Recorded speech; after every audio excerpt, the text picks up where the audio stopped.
Tahimik ang umaga sa baybayin ng Gimaras. Humahampas ang alon sa mga batong kulay abo.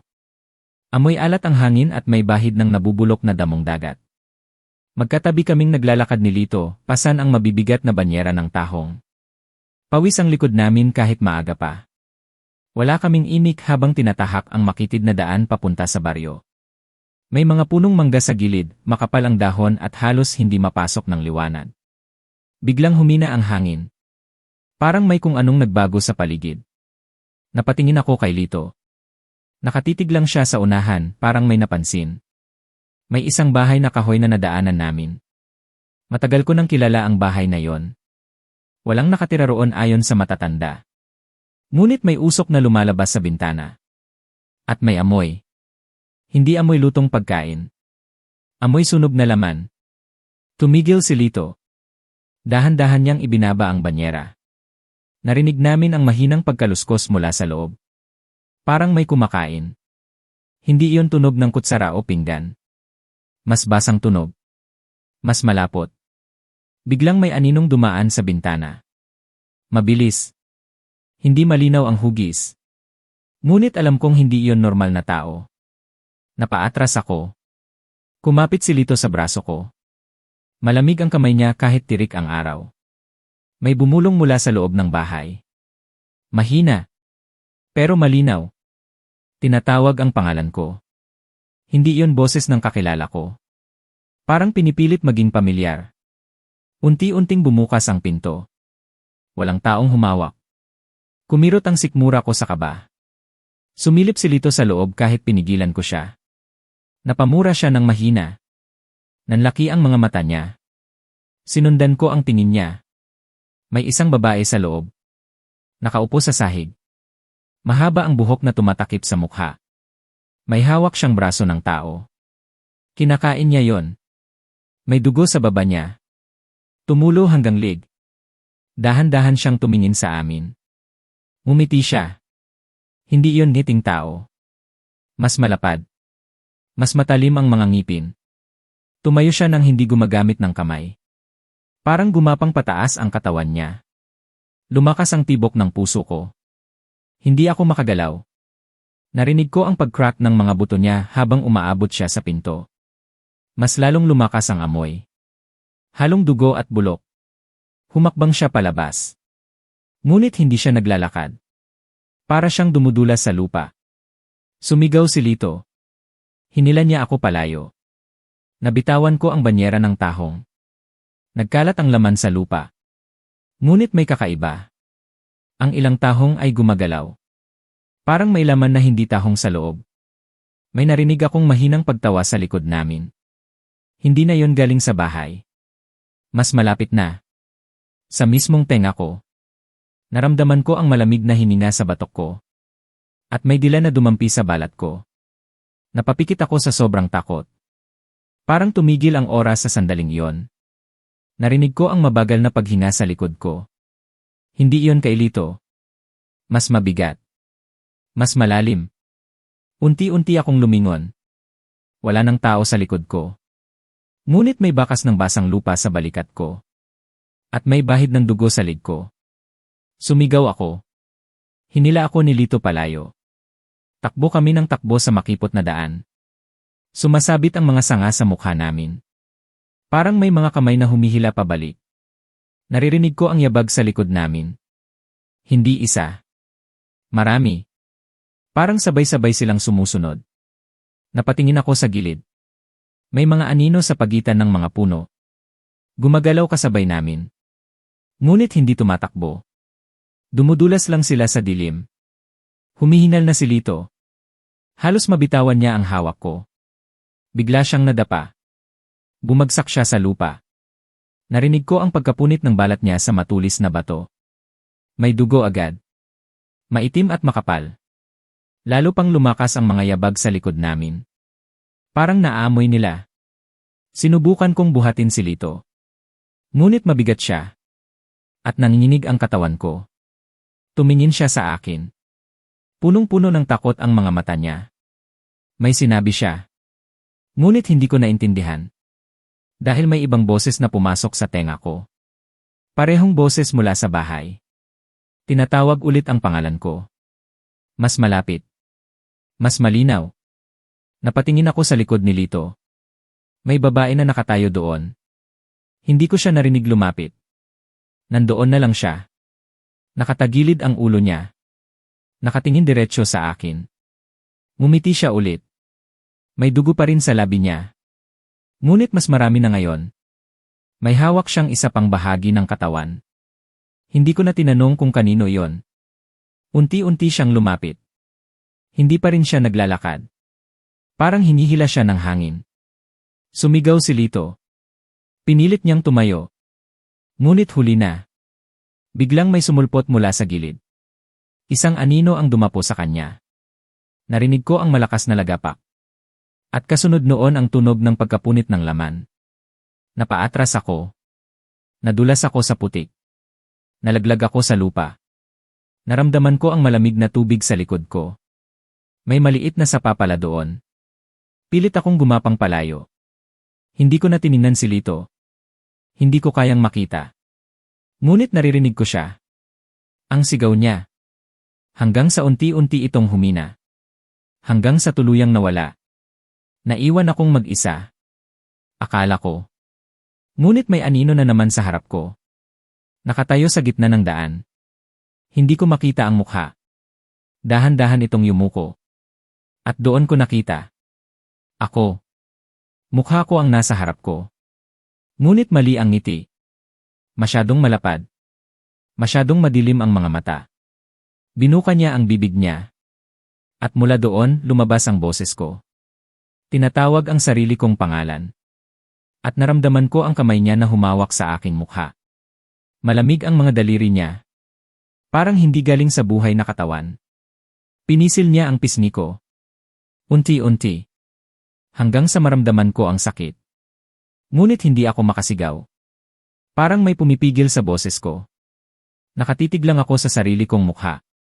At nakita ko kung paano gumalaw ang balat niya. Parang hindi niya kabisado ang anyo ko.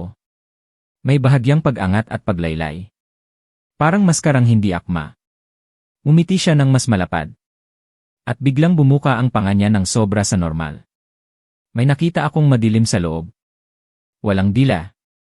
Walang ngipin sa loob. Kundi parang hukay. Humigop iyon ng hangin. At kasabay noon ay parang hinihila ang hininga ko palabas. Hindi ako makahinga. Nanghina ang katawan ko. Bumigat ang talukap ng mata ko. Ngunit pilit kong nilabanan. Narinig ko ang malalakas na yabag muli. Papalapit. Marami sila. Paligid na sa amin. May mga aninong nagsusulputan sa gilid ng paningin ko.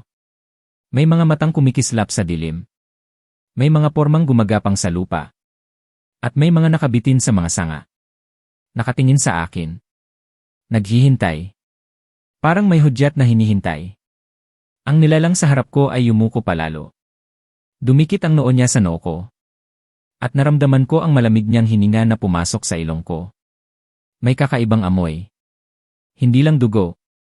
Kundi parang nabubulok na loob ng katawan. May bumubulong sa isip ko. Hindi na sa tenga.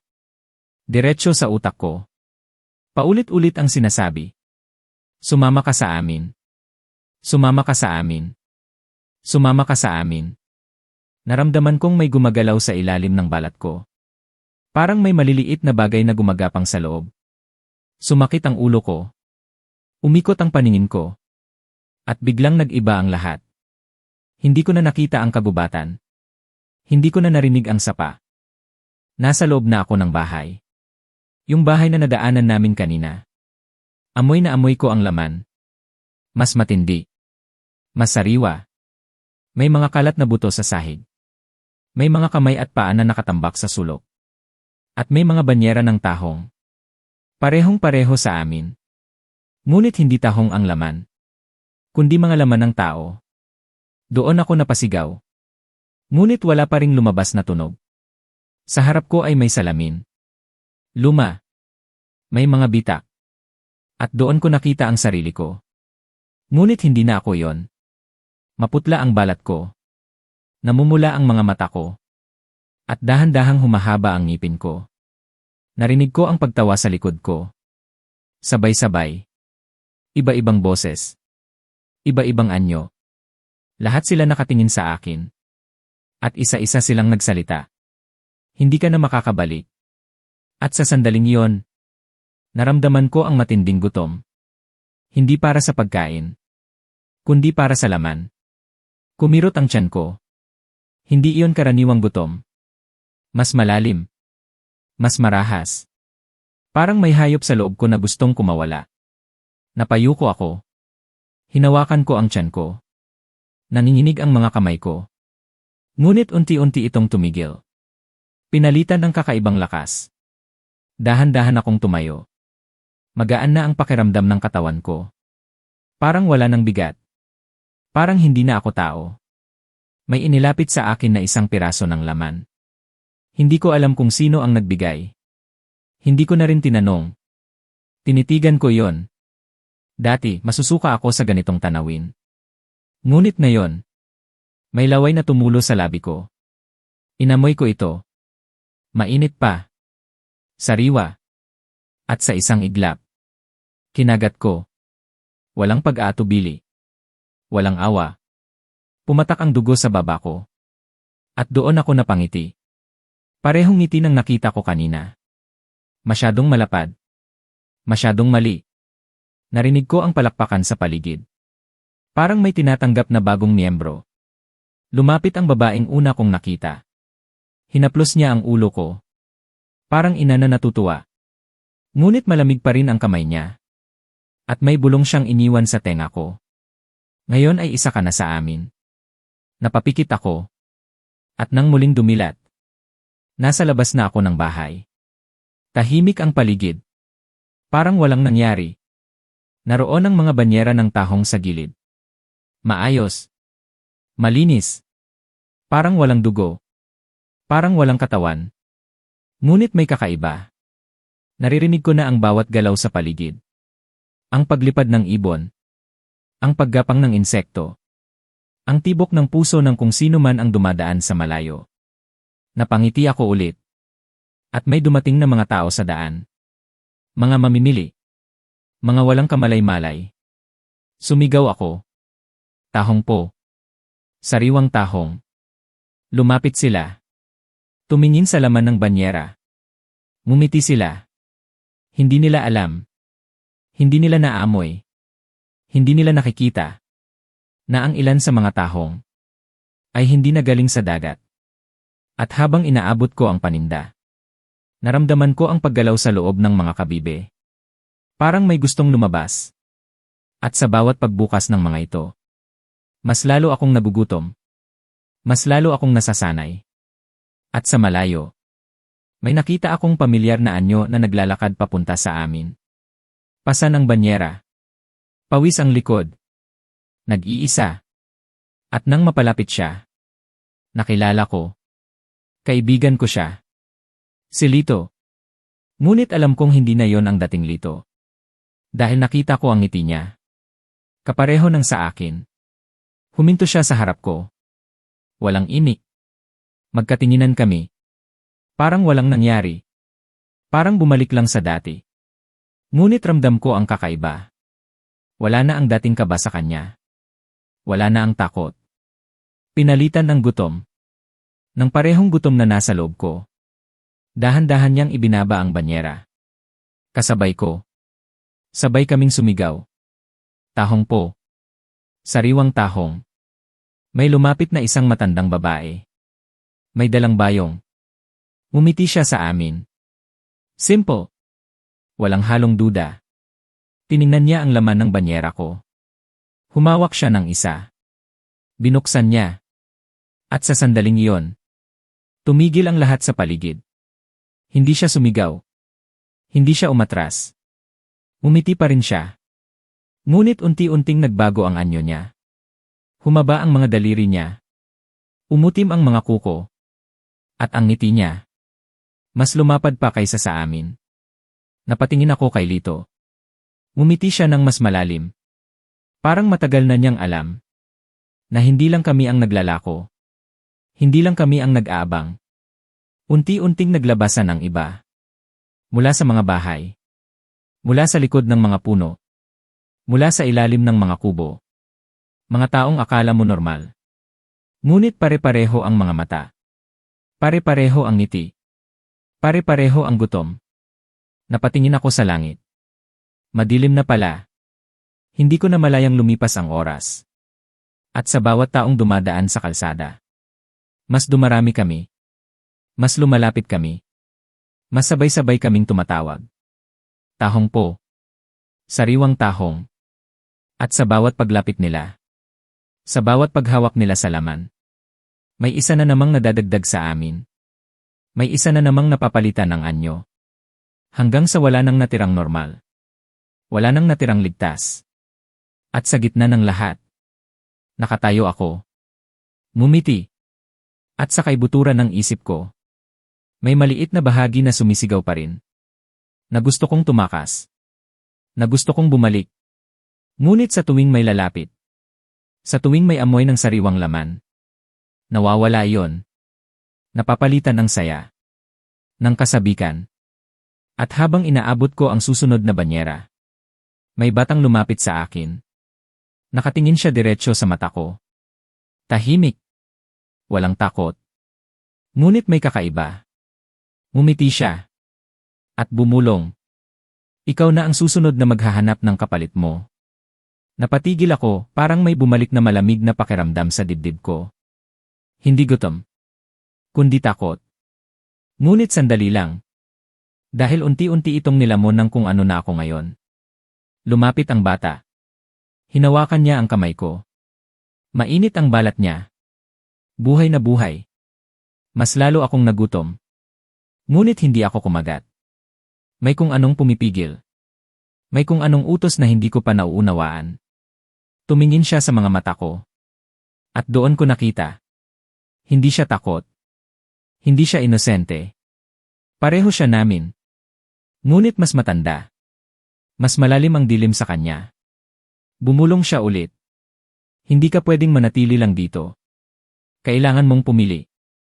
Kailangan mong magpalit. Sumikip ang dibdib ko. Parang may kumakalmot sa loob. Biglang nag-iba ang paligid. Nawala ang mga tao. Nawala ang kalsada. Naiwan kaming dalawa sa gitna ng dilim. At sa sahig. May dalawang katawan. Magkatabi. Hindi gumagalaw. Dahan-dahan akong lumapit.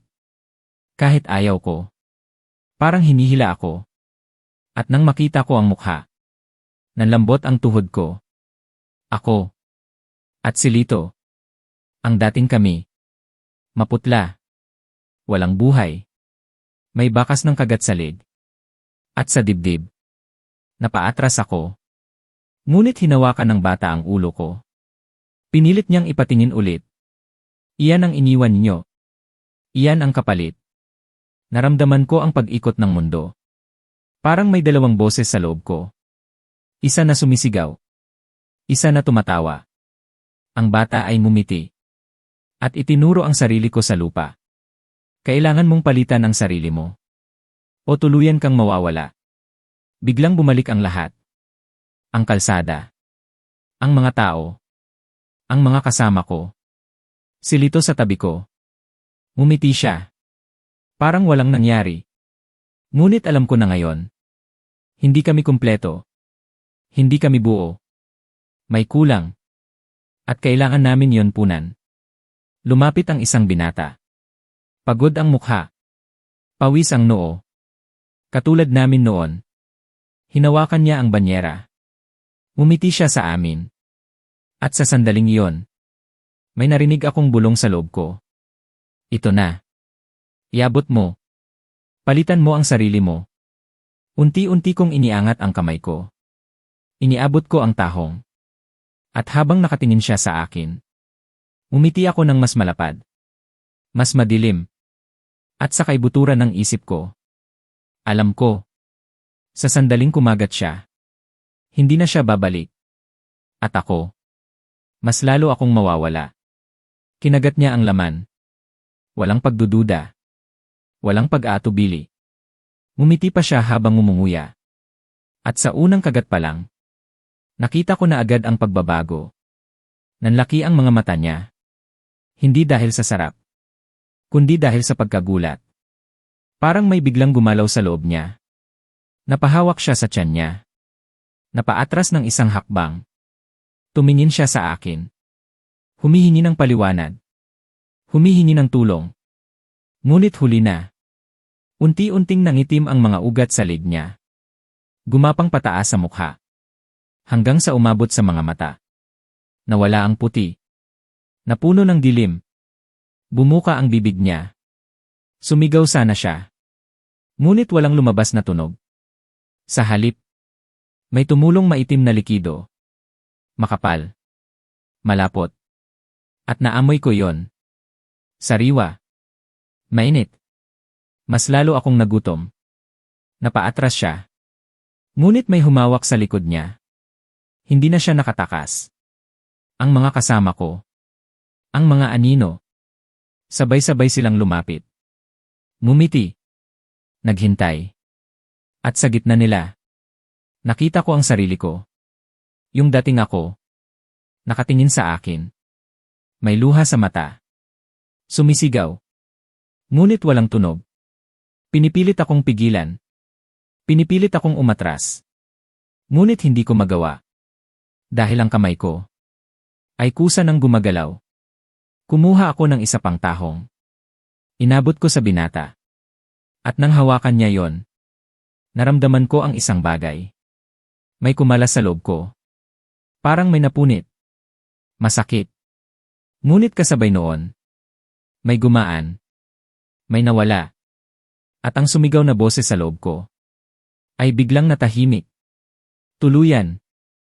Nawala. Tumingin ako sa paligid. Mas malinaw na ngayon ang lahat. Mas matalas ang paningin ko. Mas matindi ang pangamoy. At wala na ang pagdadalawang isip. Wala na ang awa. Si Lito ay tumawa. Malakas. Masaya. Lumapit siya sa akin. Tinapik ang balikat ko. Tapos na. Sabi niya. Isa ka na talaga. Tumingin ako sa kamay ko. May dugo. Ngunit hindi ko na yon pinansin. Sa halip, napangiti ako. At sabay naming hinarap ang susunod na tao. Mas marami na sila ngayon. Mas mabilis silang lumalapit. Mas sabik. At sa bawat isa na tumitikim, mas lalo kaming dumarami. Mas lalo kaming lumalakas.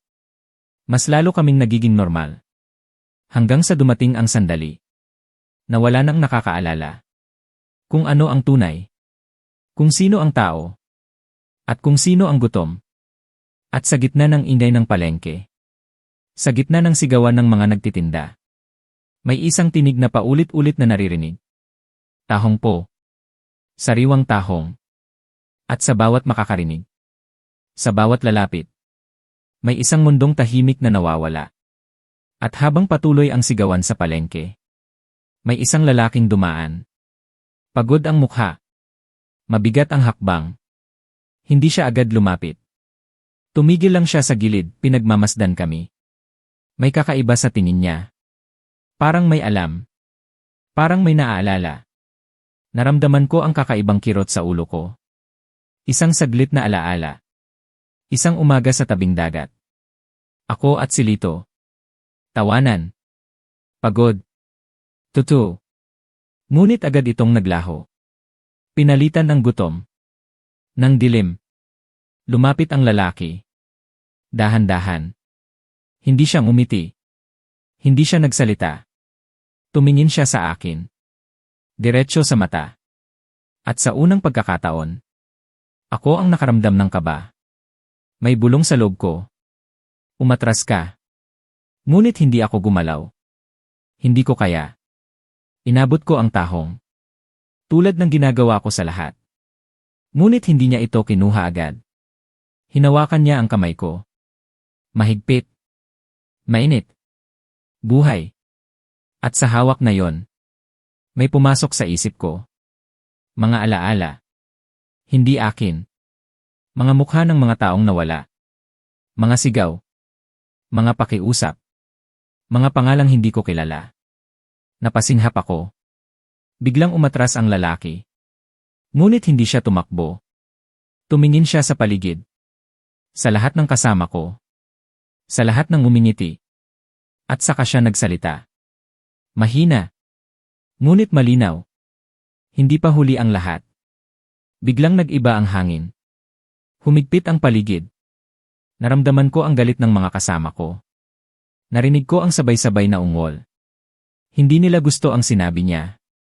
Hindi nila gusto ang presensya niya. Si Lito ay lumapit sa tabi ko. Ngumiti. Ngunit may babala sa mga mata niya. Huwag mong pakinggan. Bulong niya. Ngunit ang lalaki ay hindi umatras. Mas lumapit pa siya. At itinaas ang kamay niya. May hawak siyang maliit na bagay. Isang piraso ng kahoy. Mukhang ordinaryo. Ngunit nang makita ko yon, parang nasunog ang balat ko. Napaatras ako. Sumigaw ang loob ko. Hindi dahil sa takot, kundi dahil sa sakit. Ang mga kasama ko ay nagsimulang umatras. Unti-unti. Parang natatakot. Ngunit galit pa rin. Tinitigan ako ng lalaki. At muling nagsalita. Ikaw ang pipili. Mananatili ka. O babalik ka. Nagulo ang isip ko. Dalawang mundo ang nagbanggaan sa loob ko. Ang gutom. At ang alaala. Ang dilim. At ang liwanag. Napatingin ako kay Lito. Ngumiti siya. Ngunit ngayon, may bakas ng desperasyon. Huwag mo kaming iwan. Bulong niya. At sa likod niya, ang lahat ng kasama namin. Nakatitig. Naghihintay. At sa harap ko, ang lalaki. Tahimik. Ngunit matatag. Hinihintay ang sagot ko. At sa sandaling iyon, narinig ko ulit ang sarili kong boses. Hindi mula sa dilim, kundi mula sa malayo. Mahina. Ngunit totoo. Tumatawag sa akin. Mahina ang tawag. Halos hindi marinig. Ngunit malinaw. Parang nanggagaling sa kaibuturan ko. Parang ako ang tumatawag sa sarili ko. Napapikit ako. Pinilit kong sundan ang boses. Unti-unti. Parang may hinahawi akong makapal na usok. At sa likod noon, may liwanag. Mahina. Ngunit nandoon. Biglang sumigaw si Lito. Huwag mong gawin. Mababasag ka. Nanginginig ang boses niya. Hindi na tulad ng dati. May halong takot. May halong pakiusap. Dahan-dahan kong iminulat ang mga mata ko. Tumingin ako sa kanya. Sa unang pagkakataon, hindi ko nakita ang kasama ko, kundi ang isang nilalang. May balat na tila nababalat. May mga matang walang hanggan ang lalim. At sa loob ng mga matang iyon, may mga mukha. Mga taong kinain. Mga taong nawala. Napaatras ako. Hindi dahil sa kanya, kundi dahil sa nakita ko sa sarili ko. Tumingin ako sa kamay ko. May mga bakas ng dugo. Ngunit ngayon, parang gumagalaw. Parang may buhay. Pinilit kong alisin. Kinamot ko. Hanggang sa maramdaman ko ang sakit. Tunay na sakit. At sa sakit na yon, may bumalik. Isang alaala. Isang ngiti. Isang pangarap. Ako. Bago ang lahat. Napasinghap ako. Napaatras palalo. Napatingin ako sa lalaki sa harap ko. Tahimik pa rin siya. Nakatingin lang. Hindi siya nagmamadali. Hindi siya natatakot. Itaas mo ang kamay mo. Sabi niya. Mahina. Ngunit may bigat. Unti-unti kong itinaas ang kamay ko. Nanginginig.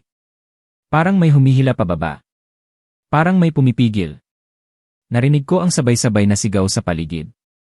Galit. Puno ng put. Huwag. Huwag. Huwag. Si Lito ay lumapit. Hinawakan ang braso ko. Mahigpit. Masakit. Ngunit hindi na ako umatras. Tumingin ako sa kanya. At sa sandaling iyon, may pumasok na alaala. Siya at ako. Sa dagat. Nagtatawanan. Nagpapahinga. Buhay. Totoo. Naluha ako. Isang patak. Mainit. At nang tumama iyon sa balat ko, parang may nasunog. Sumigaw ako. Malakas. Sa wakas, may lumabas na tunog. At sa sigaw na iyon, biglang umatras ang lahat. Parang tinamaan ng liwanag. Hinila ko ang kamay ko palayo kay Lito. Masakit. Parang napunit. Ngunit kumalas. Lumapit ang lalaki. Inilapit ang hawak niyang kahoy sa noo ko. At sa sandaling iyon, sumabog ang lahat ng alaala. Mga mukha. Mga sigaw. Mga kinain. Mga nawala. Lahat bumalik. Napahandusay ako sa lupa. Humihingal. Sumisigaw. Umiiyak. Tumingin ako sa paligid. Ang palengke. Ang mga tao. Ang mga kasama ko. Lahat nagbabago. Unti-unting nawawala ang kanilang anyo. Nagiging anino. Nagiging usok. Ngunit may ilan na nananatili. Galit. Gotten. At sa gitna nila, si Lito. Nakatayo. Hindi nawawala. Hindi umaatras. Tinitigan niya ako. At mumiti. Ngunit ngayon, hindi na yon ngiti ng kaibigan. Kung pipili ka, bulong niya. May kapalit. Unti-unti siyang lumapit. Hindi na dahan-dahan. Mabilis na. Parang galit na alon.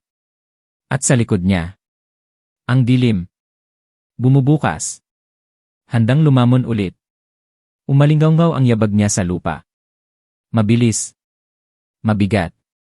Hindi na siya ang dating Lito. Ngunit kilala ko pa rin siya. At iyon ang mas masakit. Napaatras ako. Nadulas ang paa ko sa putik. Bumagsak ako sa likod ko.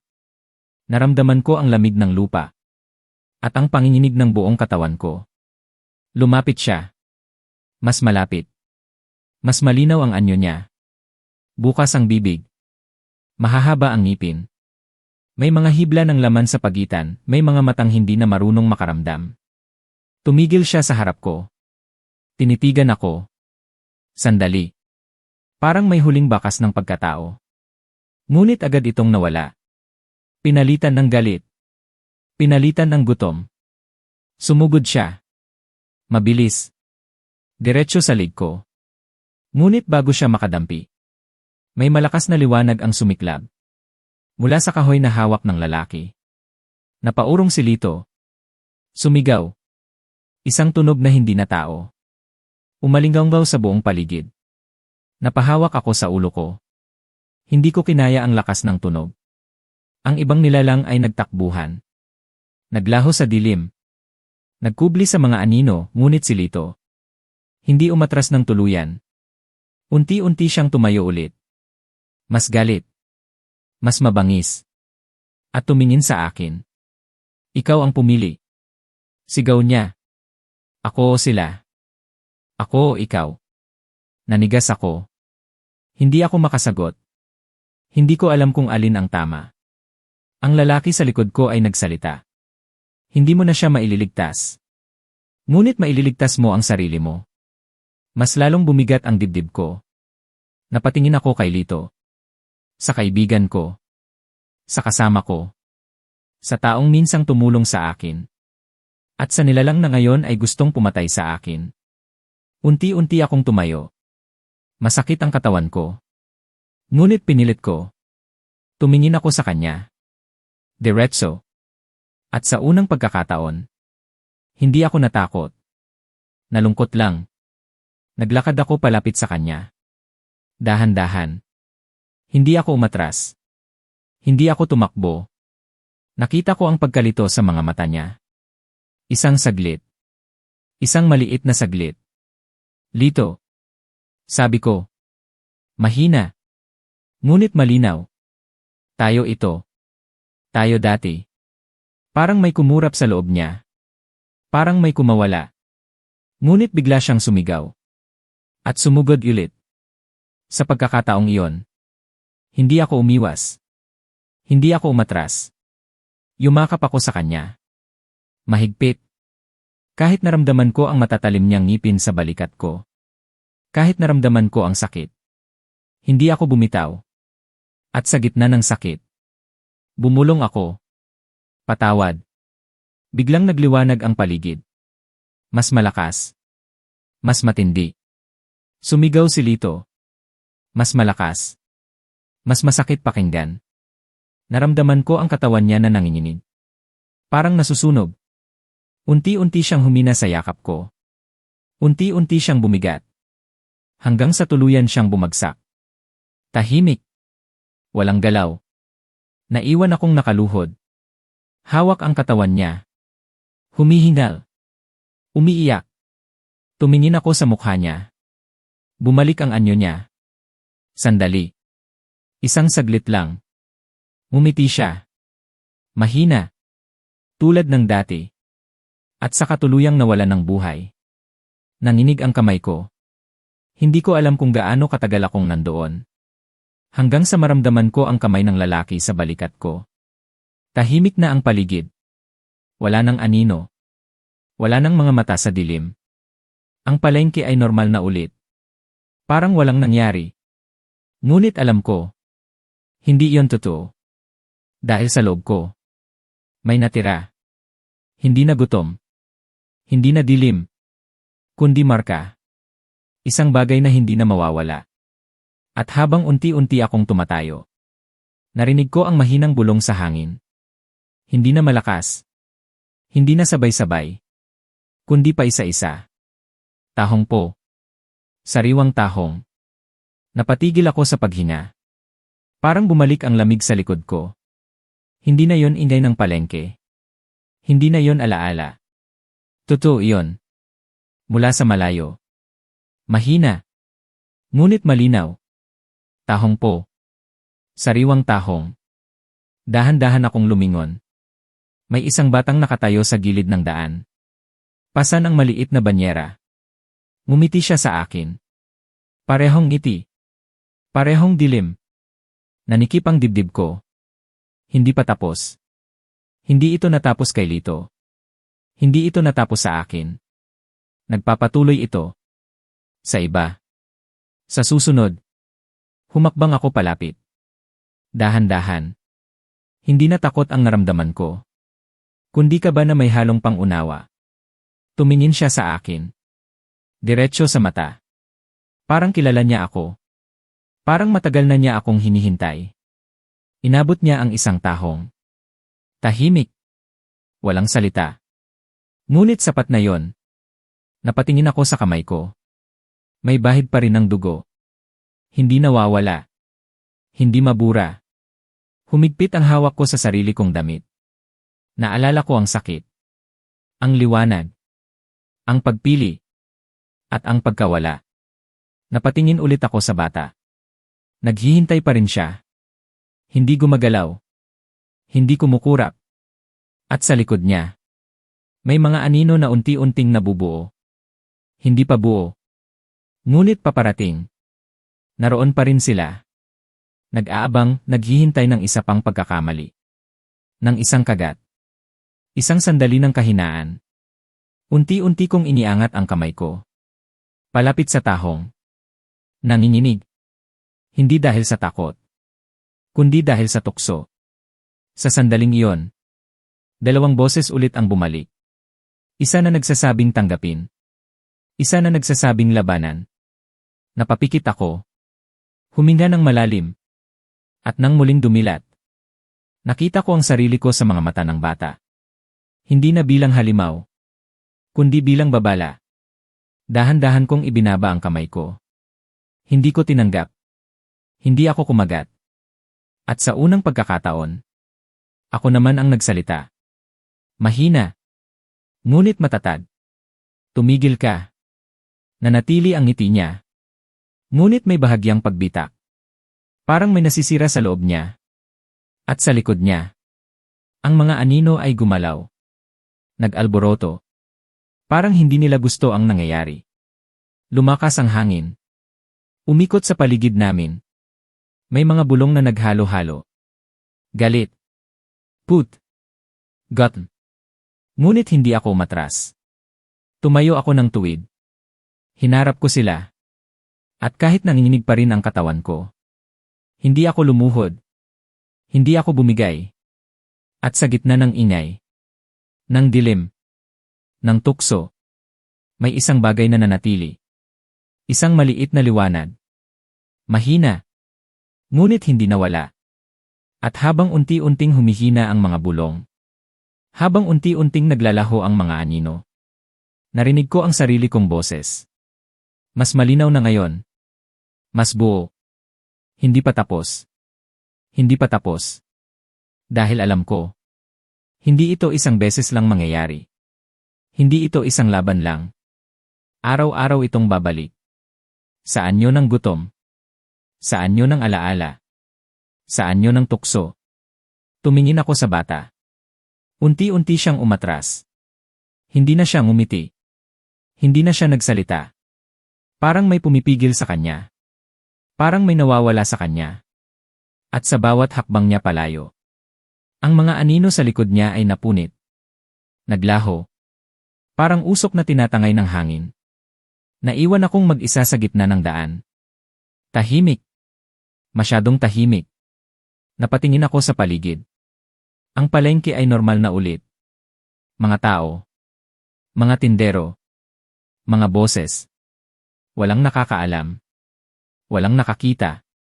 Parang wala talagang nangyari. Ngunit sa dibdib ko, may bigat pa rin. May marka. May alaala. At sa kamay ko, may bakas pa rin ng dugo. Hindi nawala. Hindi mabubura. Hindi ko na rin sinubukan pang alisin. Dahil alam ko, kailangan ko itong tandaan. Kailangan ko itong dalhin. Upang hindi ako makalimot. Upang hindi ako muling mahulog. Humakbang ako palayo. Palayo sa lugar na yon. Palayo sa dati kong buhay. Ngunit habang naglalakad ako, may narinig na naman ako. Hindi mula sa likod. Hindi mula sa paligid. Kundi mula sa harap. Dalawang bata ang nag-uusap.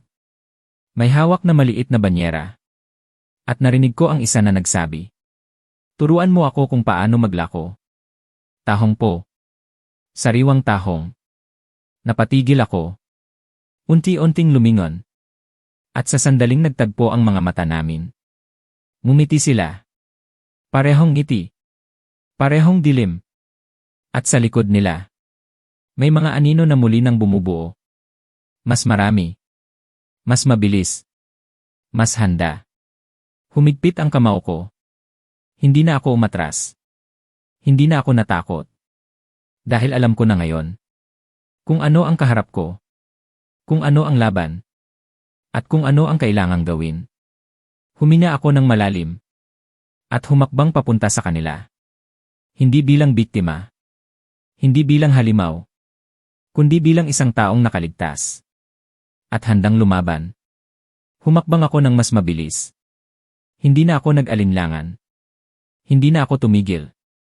Habang papalapit ako sa mga bata, mas lumalakas ang bulong sa paligid. Parang may ayaw na mangyari ang gagawin ko. Parang may pumipigil sa hangin. Parang bumibigat ang bawat hakbang ko. Ngunit hindi ako umatras. Hindi na. Tumigil ako sa harap nila. Magkalapit. Magkasing taas.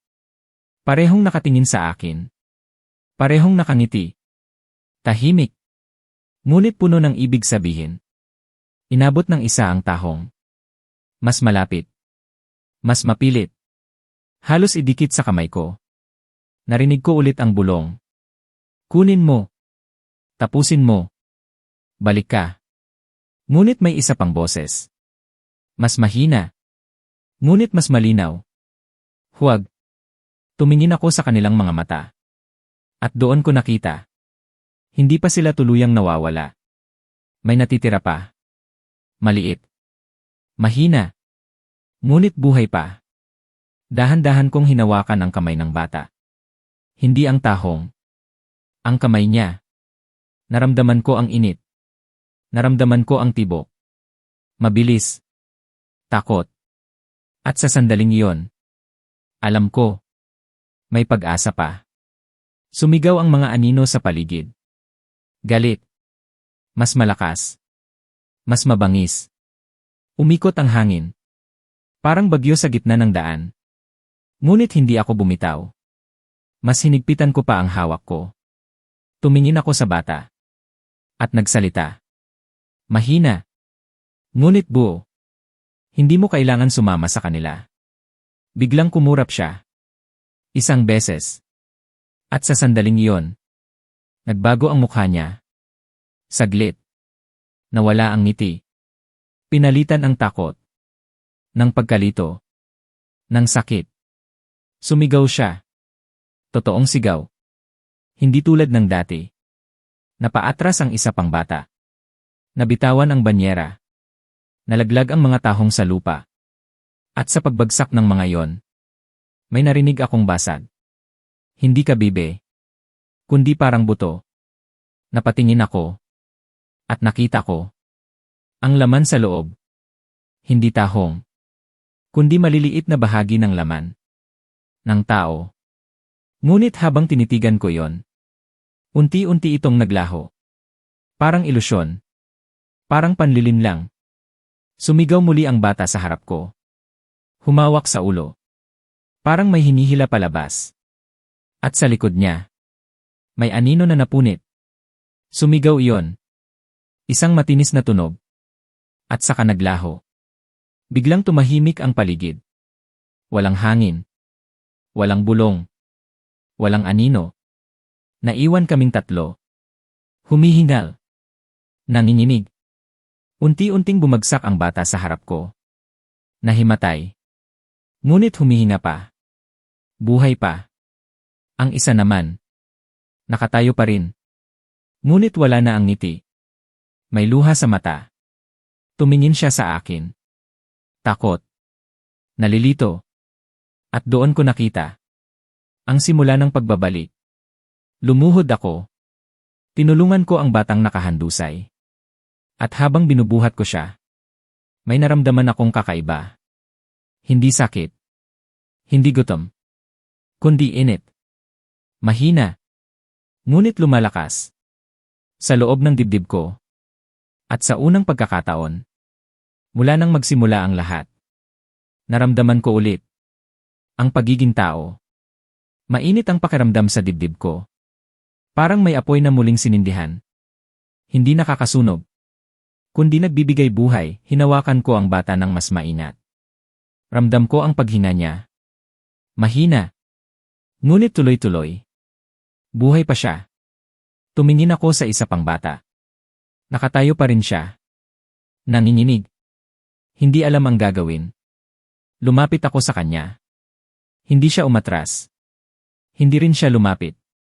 Parang naghihintay. Parang natatakot na gumalaw. Inabot ko ang kamay ko. Sandali siyang nag-atubili. Ngunit kalaunan. Hinawakan niya yon. Mahigpit. Parang ayaw nang bumitaw. Tumingin siya sa akin. May luha sa pisngi. Ano ang nangyari? Tanong niya. Mahina. Totoo. Hindi ko agad nasagot. Dahil kahit ako, hindi pa rin lubos na nakakaunawa. Ngunit alam ko ang isang bagay. Hindi pa huli ang lahat. Tumingin ako sa paligid. Wala na ang mga anino. Wala na ang bulong. Ngunit may natitira. Sa hangin. Sa lupa. Sa loob ko. Isang paalala. Na anumang oras. Pwede itong bumalik. Pinilit kong tumayo. Bitbit ang batang nahimatay. At hawak ang isa pa. Dahan-dahan kaming naglakad palayo. Palayo sa kalsada. Palayo sa palengke. Palayo sa lugar na yon. Habang naglalakad kami, may mga taong dumadaan. Normal. Walang alam. Walang napapansin. At sa bawat mukha na nakikita ko, may kaba pa rin. May takot na baka. Isa na naman. Isa na naman ang mawala. Humigpit ang hawak ko sa bata. Hindi na ako papayag. Hindi na muli. Sa malayo. May simbahan.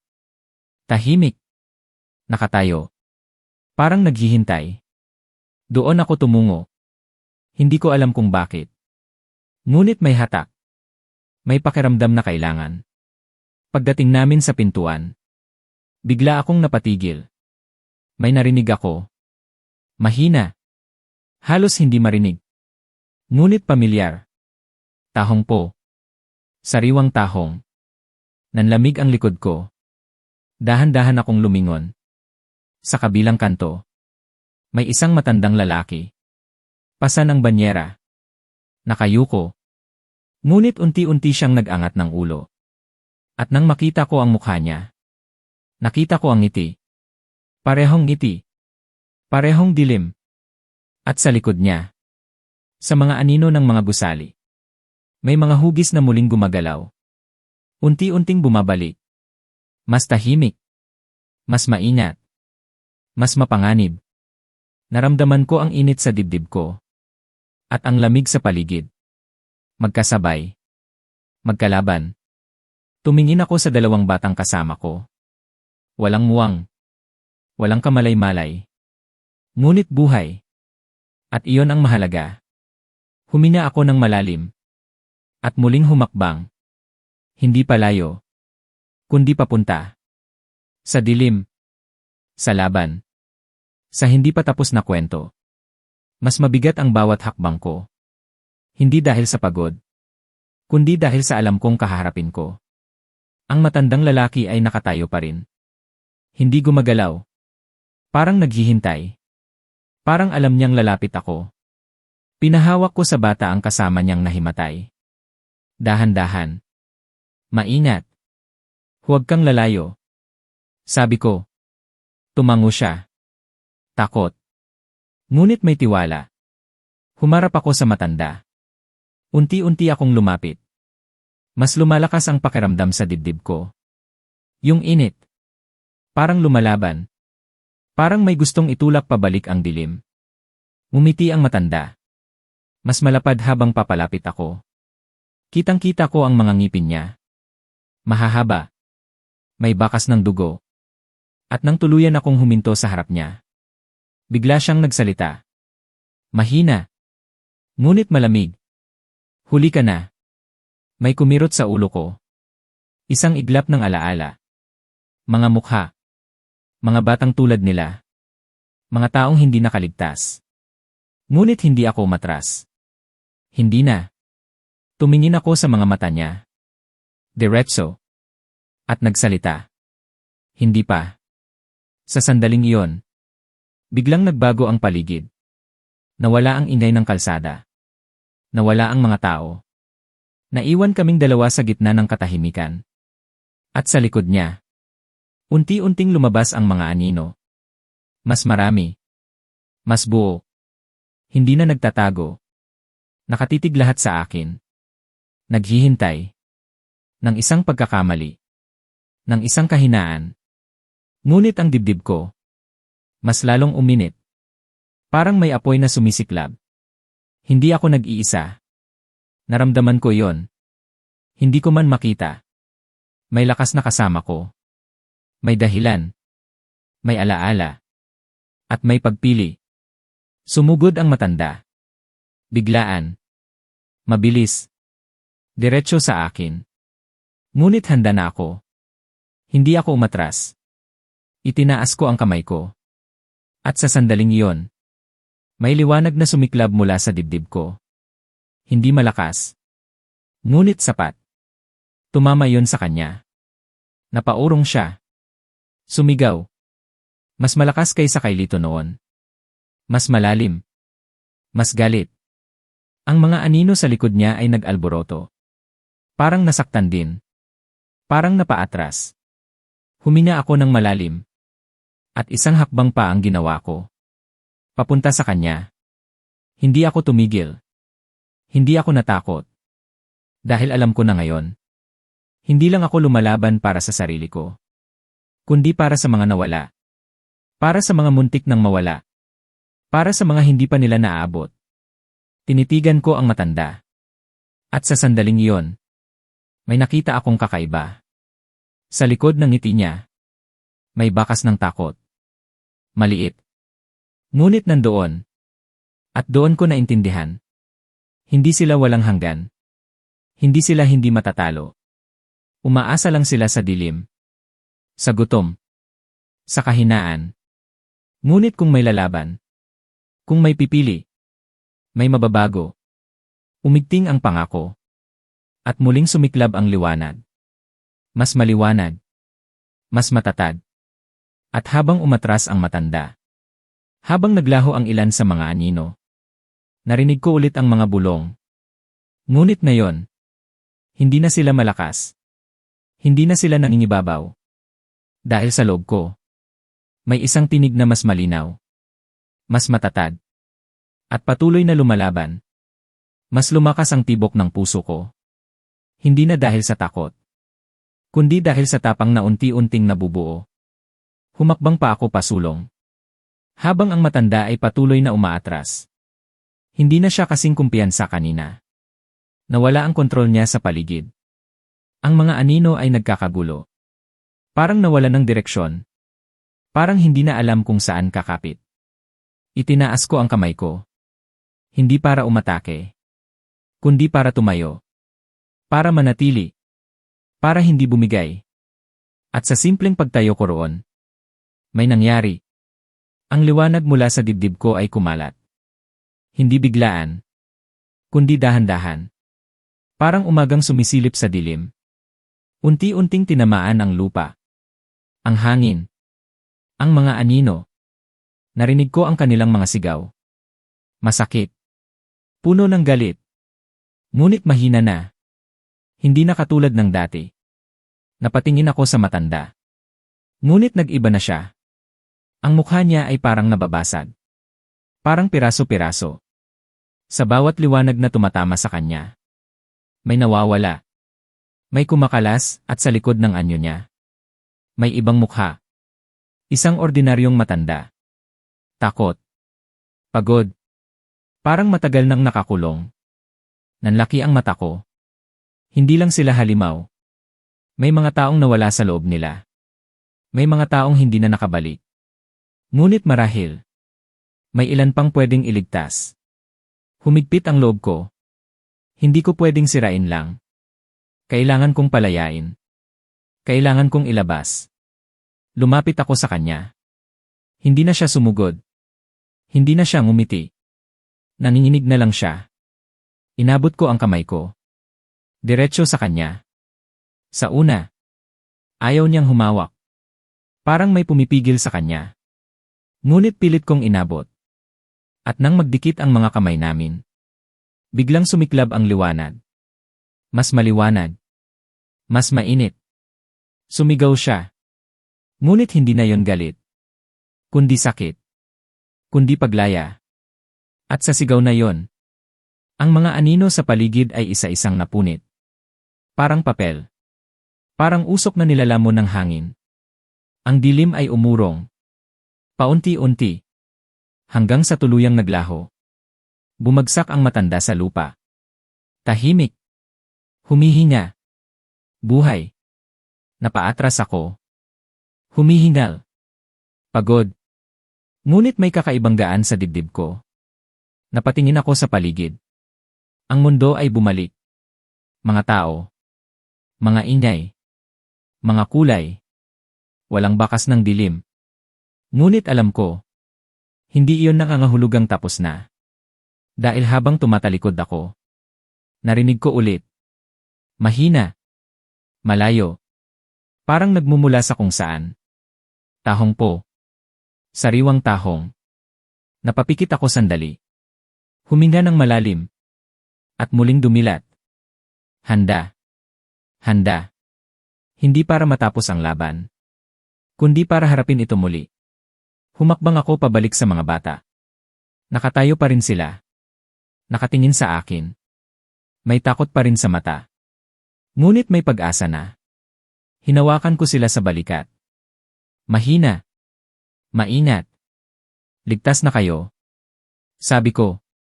Hindi ko alam kung totoo yon. Ngunit kailangan nilang marinig. Kailangan kong paniwalaan. Sa malayo, may mga taong naglalakad. Walang kamalay-malay. Walang ideya sa nangyari. At sa loob ko, may tanong na hindi mawala. Ilan pa? Ilan pa ang nadadala? Ilan pa ang nagiging katulad namin noon? Habang iniisip ko yon, may naramdaman akong kakaiba. Hindi sa paligid, kundi sa ilalim ng paa ko. Parang may gumagalaw. Mahina. Ngunit tuloy-tuloy. Napatingin ako sa lupa. Walang kakaiba sa una. Alikabok. Bato. Mga bakas ng paa. Ngunit nang tumagal, may maliit na pag-angat. Parang may humihina sa ilalim. Napaatras ako. Hinila ko ang mga bata palayo. At sa sandaling iyon, may pumutok sa lupa. Hindi malakas. Ngunit sapat para mag-iwan ng bitak. At mula sa bitak, may lumabas. Hindi kamay. Hindi paa. Kundi isang kabibe. Isang tahong. Ngunit mas malaki. Mas maitim. At dahan-dahan itong bumukas. Sa loob, walang laman. Kundi kadiliman. Gumagalaw. Parang may sariling buhay. Napaatras ako. Naramdaman ko ang malamig na hangin mula roon. At kasabay nito, ang pamilyar na bulong. Mas malalim ngayon. Mas matanda. Mas mapanganib. Hindi mo kami kayang ubusin. Isa-isa pang sumulpot ang mga bitak sa lupa. Sa paligid. Sa kalsada. Sa ilalim ng mga paa ng mga tao. At sa bawat bitak, may lumalabas na tahong. Parehong madilim. Parehong buhay. Ang mga tao ay hindi agad napansin. Naglalakad pa rin. Ngunit may ilan na tumigil. Napatingin. Nagtaka. At doon ako kinabahan. Hindi pa tapos. Hindi pa ito ang dulo. Ito pa lang ang simula. Humigpit ang hawak ko sa mga bata. At sa dibdib ko, muling sumiklab ang init. Mas matindi. Mas matatag. At sa gitna ng unti-unting pagbukas ng mga tahong. Sa gitna ng pagbangon ng dilim mula sa lupa. Humina ako ng malalim. At muling humakbang pasulong. Hindi para tumakas. Kundi para harapin ang mas malaki. Mas malalim. At mas nakakatakot na anyo ng gutom. Mas lumawak ang mga bitak sa lupa. Parang may gumagapang sa ilalim. Parang may pumipilit lumabas. Ang mga tahong ay sabay-sabay na bumubuka. Isa-isa. Dahan-dahan. Ngunit sabay ang galaw. Parang may isang utos. Sa loob ng bawat isa, may kadilimang umiikot. Parang tubig na walang liwanag. Ngunit may hugis. May buhay. Narinig ko ang mga tao sa paligid. Nagtataka. Nagtatanong. Hindi pa nila naiintindihan. Hindi pa nila nakikita ang tunay. Ngunit ilang sandali na lang. At magiging huli na. Humakbang ako sa gitna ng kalsada. Hinila ko ang mga bata sa likod ko. Manatili kayo sa likod. Sabi ko. Nanginginig ang boses ko. Ngunit hindi ako umatras. Ang unang tahong ay tuluyang bumuka. At mula sa loob nito, may umangat na anyo. Hindi buo. Hindi malinaw. Ngunit may mukha. At ang mukhang iyon ay sumisigaw. Walang tunog. Ngunit ramdam ko ang sakit. Ramdam ko ang pakiusap. Parang gusto nitong makalabas. Parang gusto nitong mabuhay ulit. Ngunit kasabay nito, may isa pang anyo. Mas madilim. Mas mabigat. Unti-unting sumasakop dito. Nilalamon. Pinipigilan. Napaatras ang ilang tao. Nagsimulang sumigaw ang iba. Ngunit huli na. Sa bawat tahong na bumubuka, may isang anino na kumakawala. At kumakapit sa pinakamalapit na tao. Narinig ko ang unang sigaw. Malakas. Tutu. Masakit. Isang lalaki ang biglang nanigas. Nanginginig. At sa loob ng ilang segundo, nagbago ang mga mata niya. Nawala ang liwanag. Napuno ng dilim. Humigpit ang kamao ko. Hindi pwede. Hindi ko hahayaang mangyari ulit. Itinaas ko ang dalawang kamay ko. At pinikit ang mga mata. Pinilit kong balikan ang init. Yung liwanag. Yung pakiramdam ng pagiging tao. Yung sakit. Yung alaala. At unti-unti. Muli itong sumiklab. Mas maliwanag kaysa dati. Mas matatag. Binuksan ko ang mga mata ko. At inilabas ang liwanag. Hindi sa isang direksyon. Kundi sa paligid. Parang alon. Parang hangin. Tinamaan nito ang unang anino. At agad itong napaatras. Sumigaw. Nagpumiglas. At saka naglaho. Ang taong sinapian ay bumagsak. Humihina pa. Buhay pa. Mas lumakas ang loob ko. Isa pa. Isa pa. Sumunod ang pangalawang tahong. At ang pangatlo. At ang pang-apat. Sunod-sunod. Mas mabilis. Mas agresibo. Ngunit hindi na ako nag-iisa. Sa likod ko. Naramdaman ko ang kamay ng bata. Humawak sa damit ko.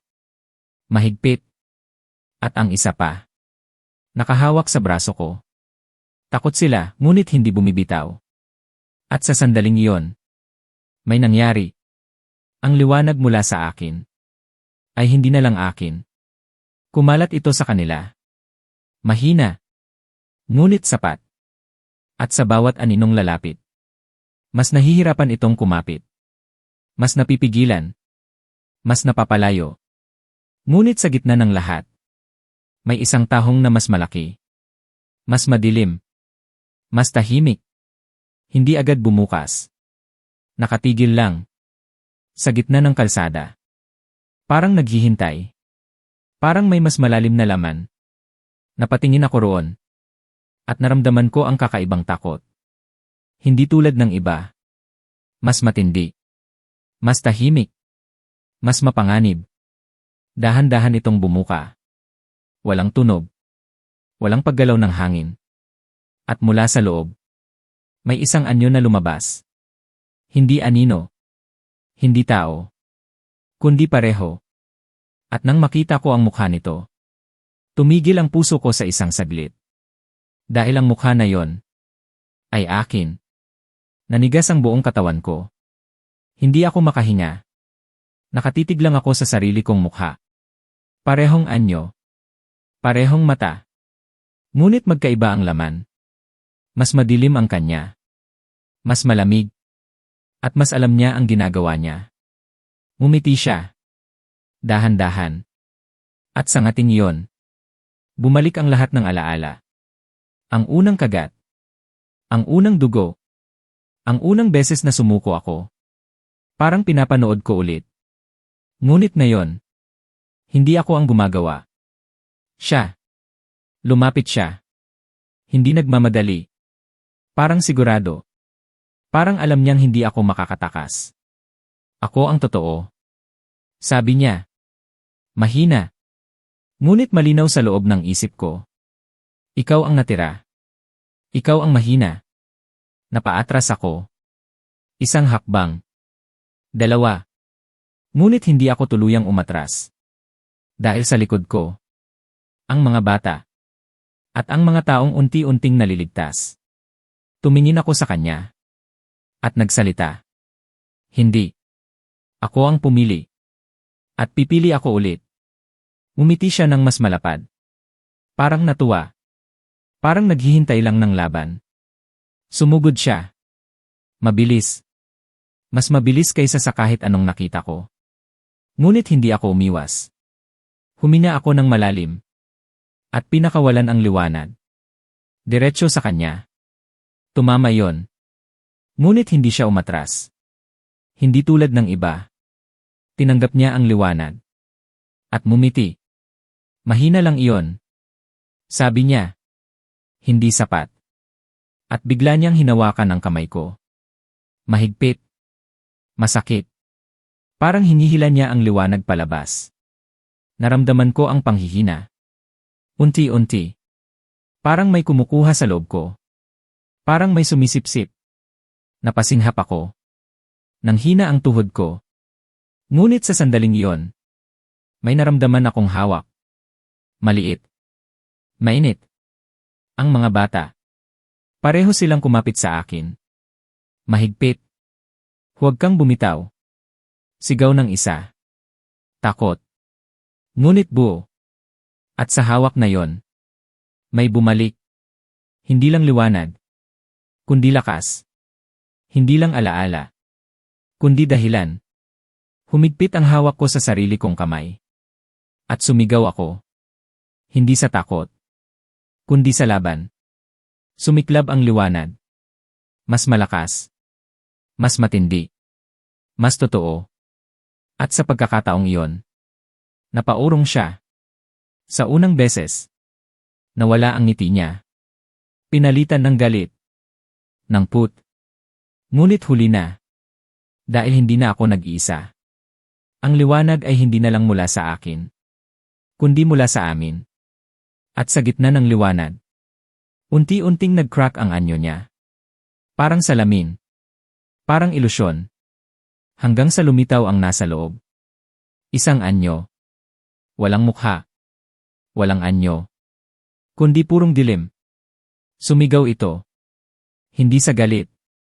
Kundi sa pagkawala. At sa isang malakas na liwanag, tuluyan itong naglaho. Kasabay ng pagsara ng tahong. Kasabay ng pagtahimik ng paligid. Bumagsak ako sa tuhod ko. Humihingal. Pagod. Ngunit buhay. Tumingin ako sa mga bata. Niyakap nila ako. Mahigpit. Umiiyak. Ngunit ligtas. Tumingin ako sa paligid. Wala nang anino. Wala nang bulong. Wala nang tahong na bumubuka. Tahimik. Ngunit ibang klaseng tahimik. Hindi nakakatakot. Kundi payapa. Humina ako ng malalim. At sa unang pagkakataon, walang bumalik na bulong. Walang sumunod na dilim. Tumingin ako sa langit. Maliwanag. Malinis. At sa loob ko, may natira pa ring marka. Ngunit hindi na yon sugat. Kundi paalala. Na minsan akong nahulog. At pinili kong bumangon. Dahan-dahan akong tumayo. Mabigat pa rin ang katawan ko. Ngunit hindi na ako nanghihina. Iba na ang pakiramdam. Mas tahimik. Mas buo. Tumingin ako sa paligid. Ang mga tao ay nagsisimula ng gumalaw ulit. Parang nagising mula sa isang bangungot. May ilan na nagtataka. May ilan na nalilito. Ngunit buhay sila. Iyon ang mahalaga. Hinawakan ko ang balikat ng dalawang bata. Nandito pa kayo. Mahina kong sabi. Tumango sila. Mahigpit pa rin ang kapit nila sa akin. Parang ayaw na nilang bumitaw. At hindi ko rin sila pinakawalan. Habang naglalakad kami palayo, may kakaiba akong napansin. Sa bawat hakbang ko, parang may bakas na naiiwan. Hindi sa lupa, kundi sa hangin. Isang mahinang liwanag. Sandali lang. At saka nawawala. Napahinto ako. Napatingin sa kamay ko. May marka pa rin. Ngunit ngayon, hindi na ito madilim. May bahid ng liwanag. Parang paalala. Na kahit gaano kalalim ang dilim, may pwedeng bumalik. May pwedeng iligtas. Biglang may humangin. Mahina. Malamig. At sa hangin na yon, may narinig ako. Mahina. Halos hindi na marinig. Tahong po. Sariwang tahong. Ngunit iba na ang tunog. Hindi na nakakatakot. Hindi na mapanlinlang. Parang isang lumang alaala. Isang bagay na unti-unting nawawala. Napatingin ako sa malayo. Walang tao. Walang anino. Walang banyera. Tahimik lang ang daan. Humina ako ng malalim. At sa pagkakataong iyon, pinili kong magpatuloy hindi para tumakas, kundi para bantayan.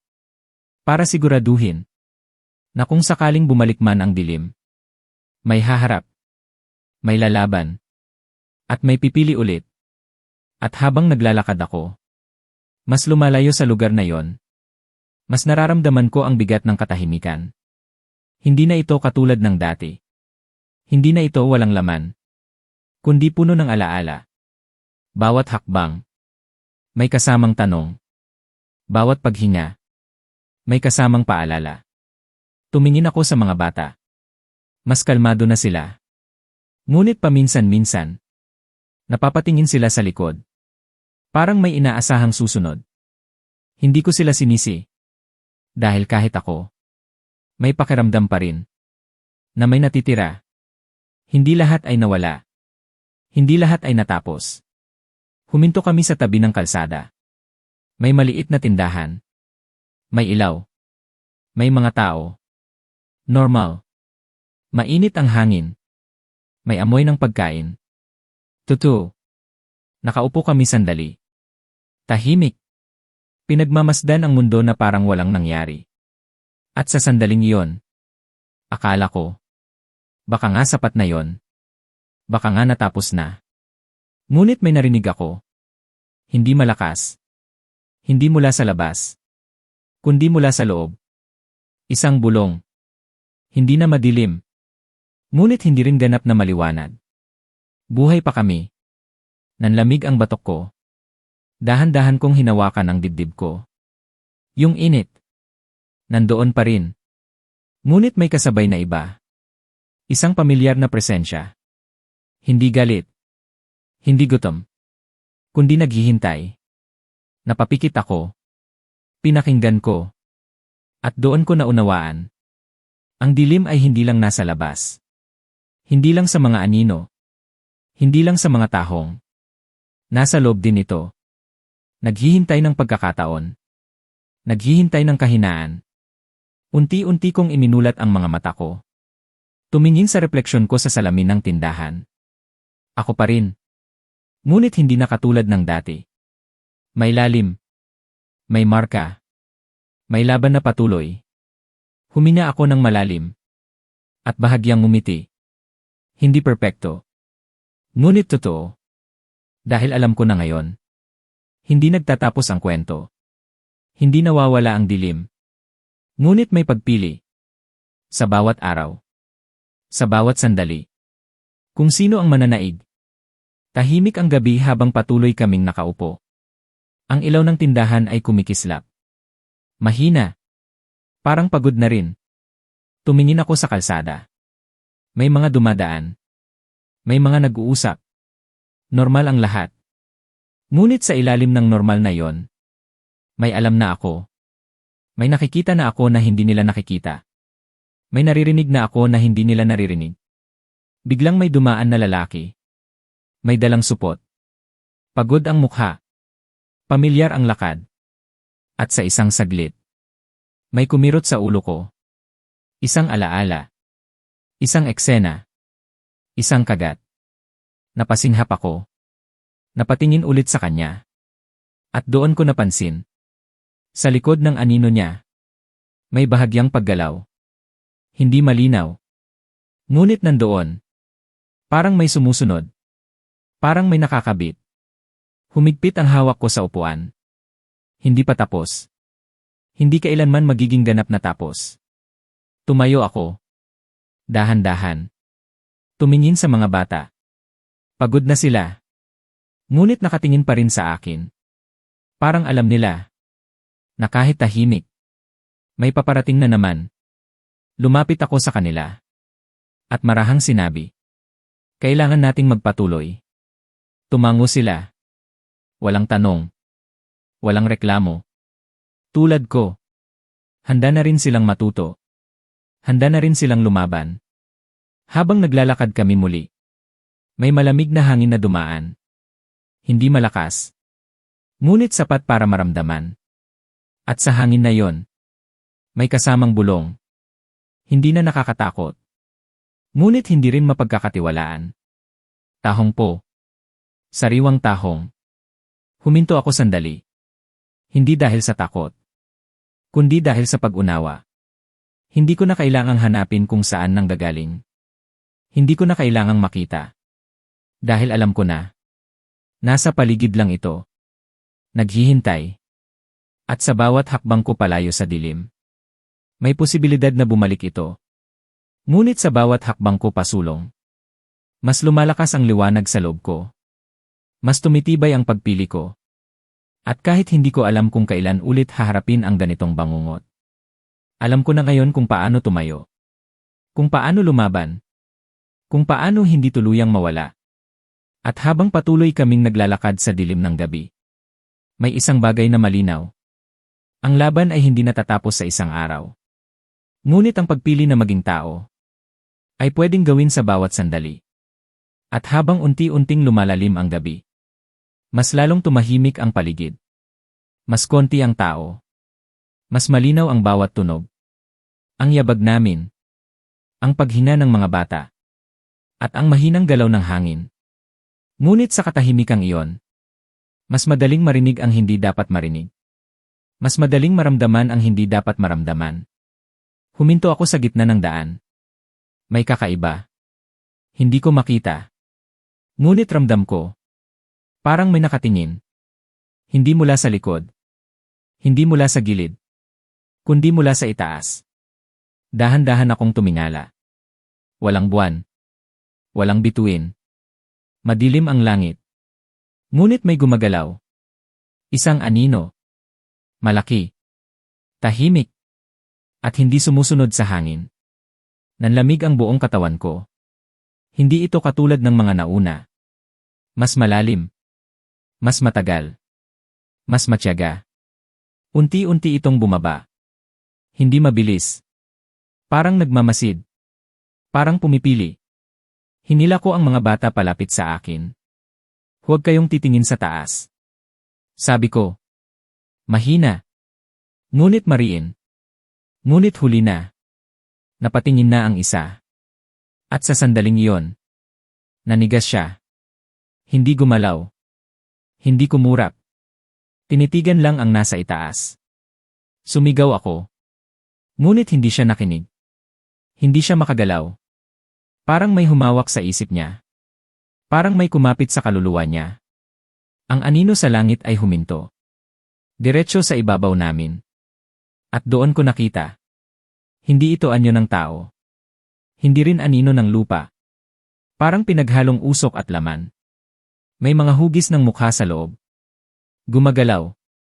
Sumisigaw. Ngunit walang tunog. At sa gitna nito, may isang mata. Malaki. Bukas. Nakatitig sa amin.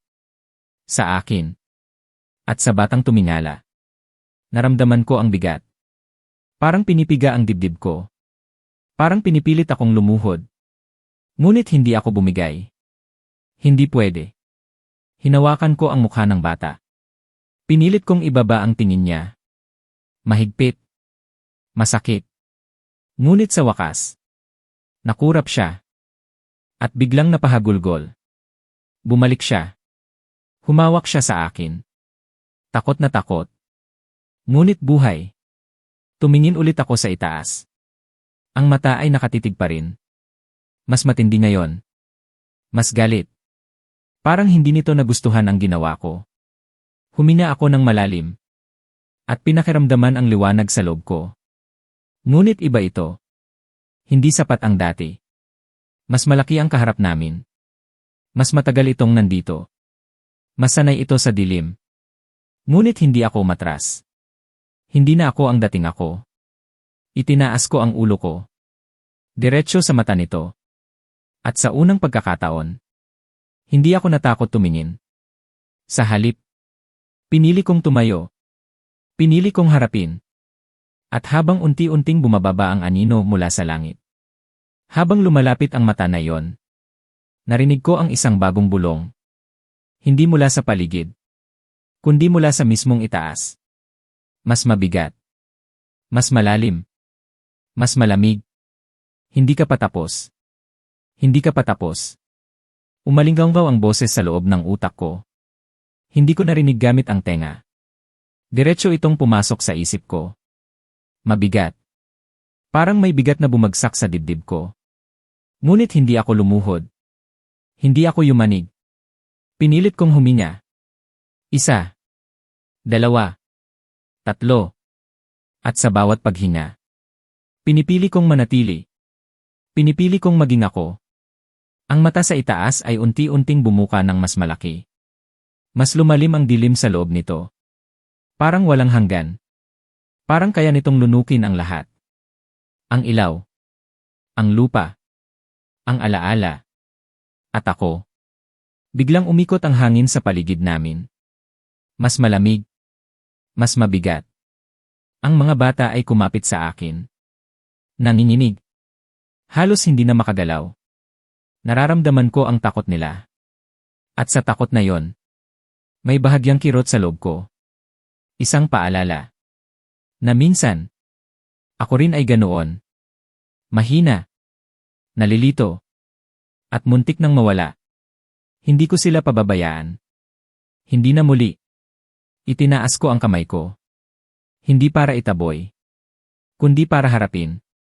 At sa sandaling iyon, may kakaibang nangyari. Ang liwanag sa loob ko. Hindi sumabog. Hindi sumiklab. Kundi kumalat. Tahimik. Dahan-dahan. Parang init ng araw sa umaga. Unti-unting umaabot sa balat. Sa hangin.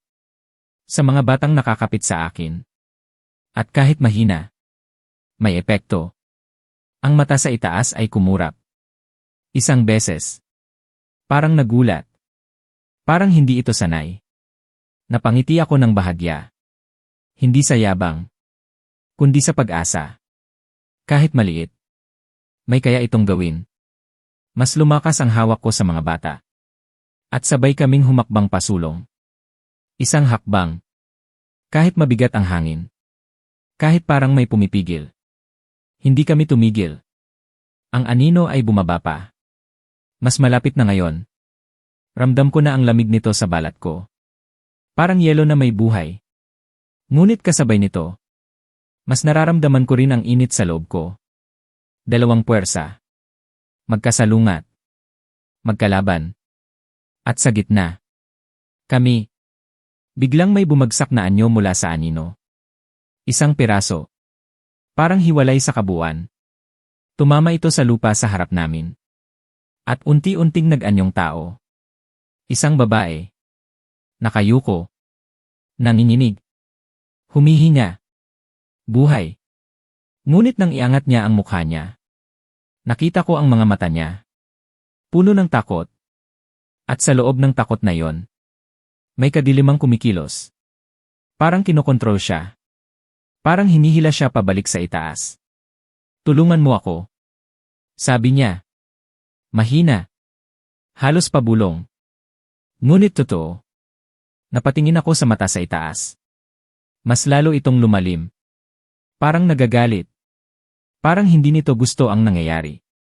Muli kong tiningnan ang babae. At sa sandaling iyon, naintindihan ko. Hindi lang ito laban para labanan ang dilim. Kundi laban para iligtas ang mga nahuhulog dito. Lumuhod ako sa harap niya. Inabot ang kamay ko. Nanginginig siya. Halos hindi makagalaw. Ngunit dahan-dahan. Hinawakan niya ang kamay ko. At sa pagdikit ng balat namin, may sumabog na alaala. Hindi akin. Kanya. Sigaw. Takbo. Dilm. Pagkahulog. At matagal na pagkakulong. Napahigpit ang hawak ko. Hindi kita bibitawan. Sabi ko. At sa sandaling iyon, sumigaw ang anino sa itaas. Hindi na bulong. Kundi galit. Kundi pagbabanta. At ang mata ay tuluyang bumukas ng todo. Handa nang lumamon ulit. Umalinggaw ang sigaw sa kalangitan. Parang napunit ang gabi. Ang mata ay lumawak. Mas malaki. Mas malalim. Parang hinihigop ang lahat ng liwanag. Humigpit ang kapit ng babae sa kamay ko. Nanginginig siya. Halos mapunit ang balat namin sa higpit. Huwag mo akong pakawalan. Sabi niya. Halos wala ng lakas. Ngunit puno ng takot. Tumingin ako sa itaas. Diretso sa mata. At sa sandaling iyon, hindi na lang takot ang naramdaman ko. Kundi galit. Hindi galit na sumisira. Kundi galit na lumalaban. Galit para sa mga nawawala. Para sa mga kinukuha. Para sa mga tulad niya.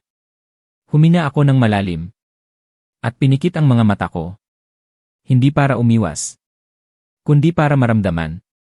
Yung init. Yung liwanag. Yung dahilan kung bakit ako nandito. At dahan-dahan. Mas lumakas ito. Hindi biglaan. Kundi steady. Parang tibok ng puso. Unti-unti kong iminulat ang mga mata ko. At itinuon ang liwanag. Hindi pataas. Kundi pababa. Sa babaeng hawak ko. Sa kamay namin. Sa pagitan namin. At sa sandaling iyon. May nangyari. Ang kadiliman sa loob niya ay kumilos. Nagpumiglas. Parang ayaw umalis. Parang kumakapit sa bawat bahagi niya. Sumigaw siya. Masakit. Totoo. Ngunit hindi ako bumitaw.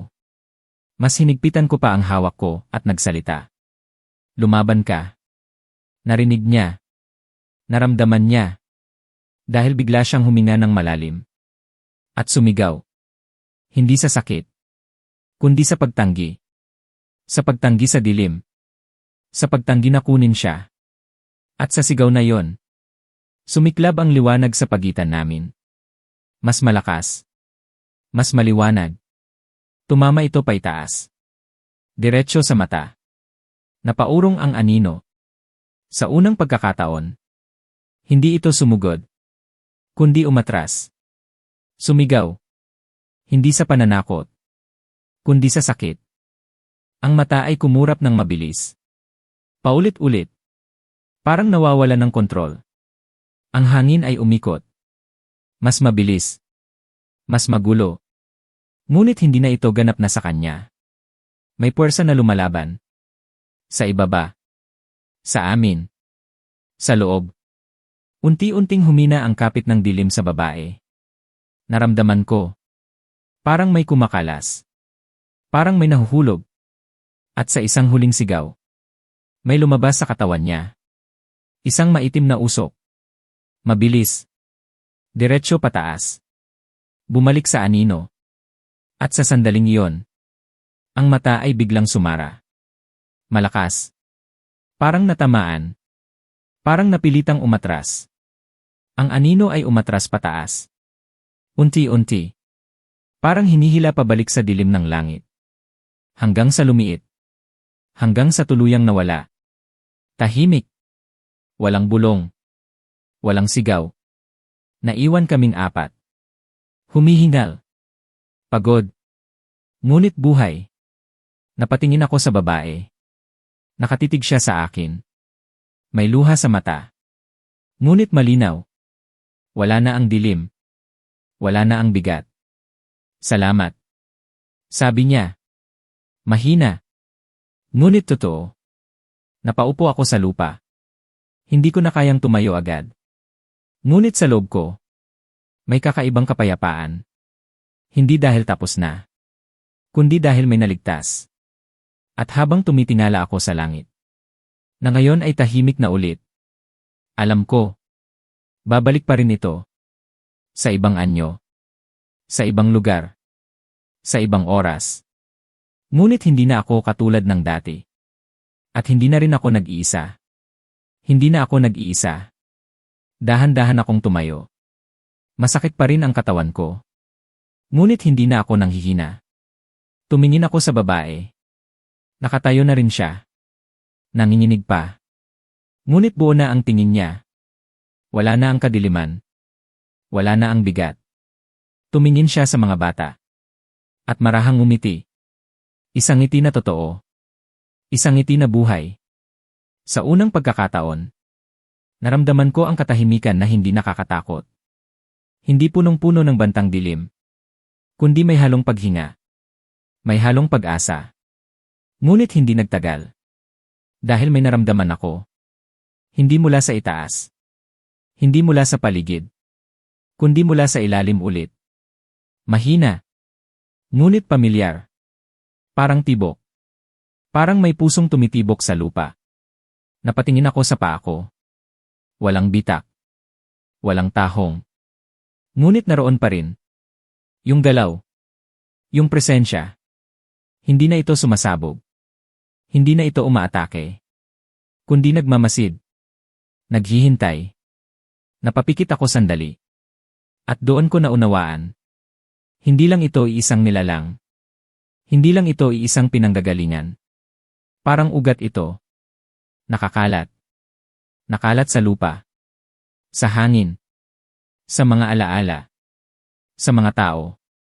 Unti-unti kong iminulat ang mga mata ko. At tumingin sa mga kasama ko. Ang mga bata. At ang babae. Pareho silang nakatingin sa akin. Naghihintay. Hindi para sagot. Kundi para direksyon. Humina ako ng malalim. At nagsalita. Mahina.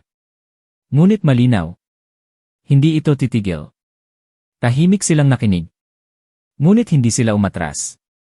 Hindi sila natakot tumingin. At doon ko nakita. Ang parehong apoy. Mahina pa. Ngunit nagsisimula. Sa loob nila. Hindi tayo pwedeng tumigil. Dagdag ko. Hindi para habulin ang dilim. Kundi para bantayan ang liwanag. Tahimik ang paligid. Ngunit hindi na ito katulad ng dati. Hindi na ito walang laban. May paninindigan na. May mga mata na handang makakita. May mga puso na handang pumili. Sa malayo. May ilaw ng isa pang baryo. Tahimik. Hindi pa naabot. Hindi pa nababahiran. Ngunit hindi iyon tiyak. Hindi na kailanman magiging tiyak. Humakbang ako papunta roon. Dahan-dahan. Kasama sila. Hindi na nag-iisa. Hindi na takas. Kundi tagabantay. At habang naglalakad kami sa dilim, may hangin na dumaan. Mahina. At sa hangin na yon, may bulong ulit. Ngunit na yon, hindi na ako natakot. Tahong po. Sariwang tahong. At sa unang pagkakataon, sumagot ako. Hindi na. Hindi na. Mahina ang boses ko. Ngunit buo. At sa simpleng salitang iyon, may gumalaw sa hangin. Parang may naputol. Parang may napigil. Hindi tuluyang nawala. Ngunit umatras. Isang hakbang.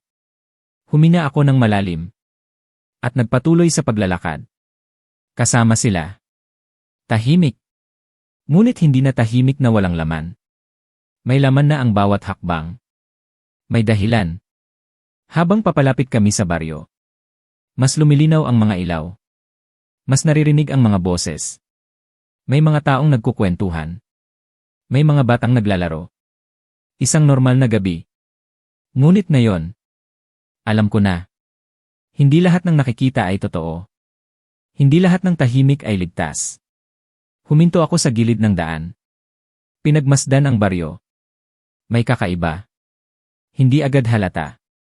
Ngunit nandoon. Parang manipis na tabing.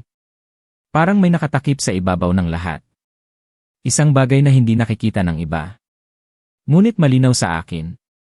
May kumilos sa loob ng isa sa mga bahay. Isang anino. Saglit lang. At saka nawala. Hindi ako nagulat. Hindi na. Sa halip. Humina ako ng malalim. At tumingin sa mga kasama ko. Nandito na tayo. Sabi ko. Mahina. Ngunit handa. Tumango sila. Walang pag-aatubili. At sabay-sabay kaming pumasok sa baryo.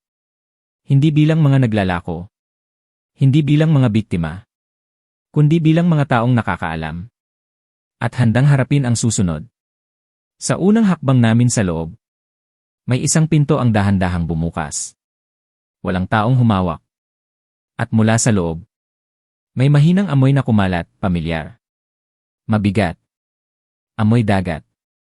Amoy dugo. At kasabay nito, isang bulong. Mas malapit ngayon. Mas malinaw. Tahong po. Sariwang tahong. Ngunit hindi na kami tumigil. Hindi na kami umatras. Diretso kaming tumingin.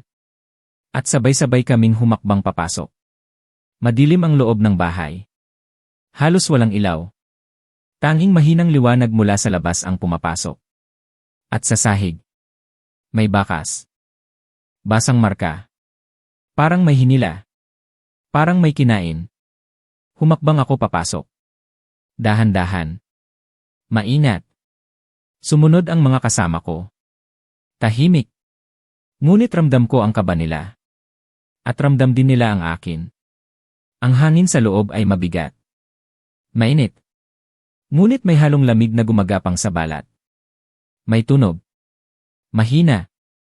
Mula sa likod. Parang may mumunguya. Hindi ako agad lumingon. Pinakinggan ko muna. Bawat galaw. Bawat lunok. Mas malinaw. Mas malapit. At sa bawat segundo, mas lumalakas ang tibok ng puso ko. Hindi sa takot, kundi sa paghahanda. Dahan-dahan akong lumingon. At doon ko siya nakita. Isang lalaki. Nakatayo sa sulok. Nakatagilid ang ulo. May hawak na isang kabibe. Ngunit hindi tahong. Mas malaki. Mas makapal. At sa loob, may gumagalaw. Hindi niya kami pinansin. Patuloy lang siyang umunguya. May tumutulong likido sa baba niya. Hindi malinaw sa dilim. Ngunit alam ko, hindi yon tubig. Humakbang ako palapit. Isa. Dalawa. At sa ikatlong hakbang, tumigil siya. Dahan-dahan niyang ibinaba ang hawak niya.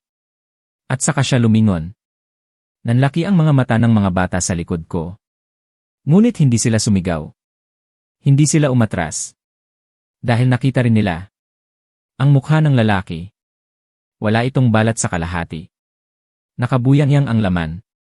Ngunit gumagalaw pa rin. Buhay pa rin. At ang mata niya. Isa lang ang buo. Ang isa. Parang may kumain. Ngunit ang natira. Nakatitig sa akin. At unti-unti siyang umiti. Masakit tingnan. Mali. Hindi tao. Lumapit siya. Hindi naglalakad. Parang hinihila ang sarili. At sa bawat galaw niya, may tunog ng pagkapunit. Ng laman. Ng buto. Huminto siya sa harap ko. Sobrang lapit. Naamoy ko ang hininga niya. Bulok. Mainit. Mabigat. At saka siya nagsalita. Mahina. Halos hindi gumagalaw ang bibig. Huli na kayo. Biglang may gumalaw sa likod niya. Sa sahig. Sa dilim. Marami. Hindi isa. Hindi dalawa. Kundi dose-dosenang maliliit na anyo. Gumagapang. Paakyat. Papunta sa amin. Napaatras ang mga bata. Ngunit hindi ako gumalaw. Hindi pa. Tinitigan ko siya. At sa sandaling iyon, naramdaman ko ulit ang init. Mas malakas. Mas matindi. Ngunit may halo na. Isang bagay na bago. Hindi lang liwanag. Kundi galit. Kundi tapang. At habang papalapit ang mga gumagapang, habang mas lumalapit ang mukha niya sa akin, narinig ko ang sabay-sabay na bulong. Mula sa sahig. Mula sa dingding. Mula sa loob ng bahay. Tahong po. Sariwang tahong. At sa pagkakataong iyon, hindi ako sumagot agad. Tinitigan ko siya. Mas malalim. Mas matagal. At saka ko sinabi. Hindi na kami ang kakainin nyo. Nanahimik ang loob ng bahay sa isang iglap. Parang napigil ang hangin. Parang may nakinig. Ang lalaki sa harap ko ay tumigil. Hindi na siya ngumiti. Hindi na siya gumalaw. Ngunit ang mata niya, mas lalong tumalim ang tingin. Parang sinusukat ako. Parang hinahanap ang kahinaan ko. Sa sahig. Ang mga gumagapang ay huminto rin. Saglit. Isang maikling sandali ng katahimikan. At pagkatapos, sabay-sabay silang kumilos. Mas mabilis. Mas agresibo. Diretso papunta sa amin. Sumigaw ang isa sa mga bata. Ngunit hindi siya umatras. Kumapit lang siya sa likod ko. Mahigpit. Ramdam ko ang panginginig niya. At sa panginginig na yon, mas lumakas ang loob ko. Hindi ko sila pababayaan. Hindi na muli. Humina ako ng malalim. At itinaas ang kamay ko. Ngunit sa pagkakataong iyon, hindi lang liwanag ang pinakawalan ko. Kundi galit. Galit na pinili kong kontrolin. Galit na ginawang lakas. Sumiklab ang liwanag. Mas matindi kaysa dati. Pinuno nito ang buong silid. Ang mga gumagapang ay natigil. Napaatras. Parang nasusunog sa bawat tama. Sumigaw sila. Hindi malinaw. Ngunit puno ng sakit. Ang lalaki sa harap ko ay umatras. Isang hakbang. Dalawa. Ngunit hindi pa rin siya tumatakbo. Tinitigan niya ako. At sa mata niyang iyon, may nakita akong iba. Isang tao. Nakakulong. Naghihirap. Humihingi ng tulong. Saglit lang. At saka nawala. Pinalitan ulit ng dilim. Sumugod siya. Bigla. Mabilis. Ngunit handa na ako. Hinawakan ko ang braso niya. Mahigpit. At sa sandaling iyon, pinilit kong ipasok ang liwanag. Hindi palabas. Kundi papasok sa kanya. Sumigaw siya. Mas malakas. Mas masakit pakinggan. Nanginginig ang buong katawan niya. Parang may naglalaban sa loob. Humigpit ang hawak ko. Hindi kita iiwan. Sabi ko. At narinig niya. Dahil bigla siyang huminga ng malalim. Isang tunay na hinga. Hindi tulad kanina. At sa loob ng isang sandali. Ang mukha niya ay nagbago. Bumalik ang balat. Bumalik ang anyo. Isang normal na lalaki. Takot. Nalilito. Buhay. Ngunit hindi pa tapos. Dahil bigla siyang napayuko. At mula sa likod niya, may umangat na anino. Mas makapal. Mas matindi. Parang hiwalay sa kanya. At sa pag-angat nito, sumigaw ang buong bahay. Ang dingding. Ang sahig. Ang hangin. Parang may nawawalan ng kontrol. Napaatras ang mga bata.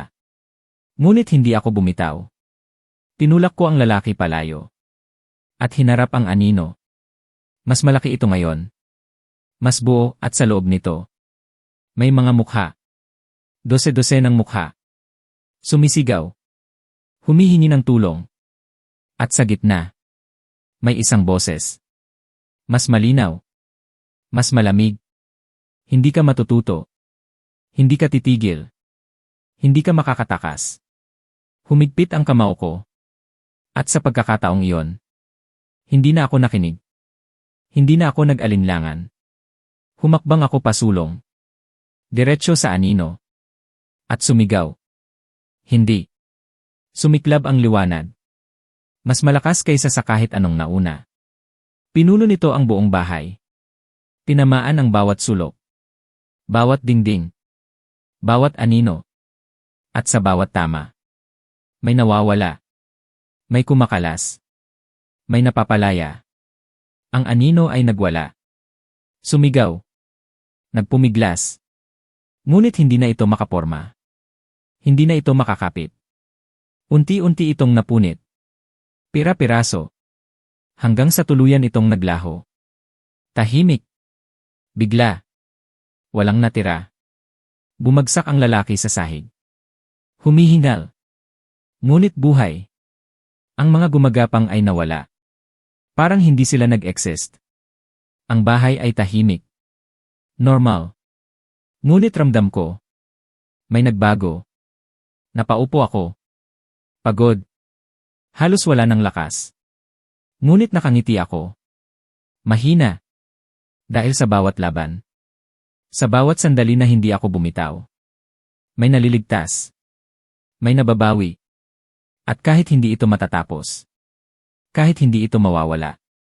May laban. At patuloy akong lalaban. Humihingal pa rin ako sa sahig. Mabigat ang dibdib. Ngunit buo ang pakiramdam. Hindi na ako durog. Hindi na ako nawawala. Tumingin ako sa lalaking nakahandusay. Unti-unti siyang gumalaw.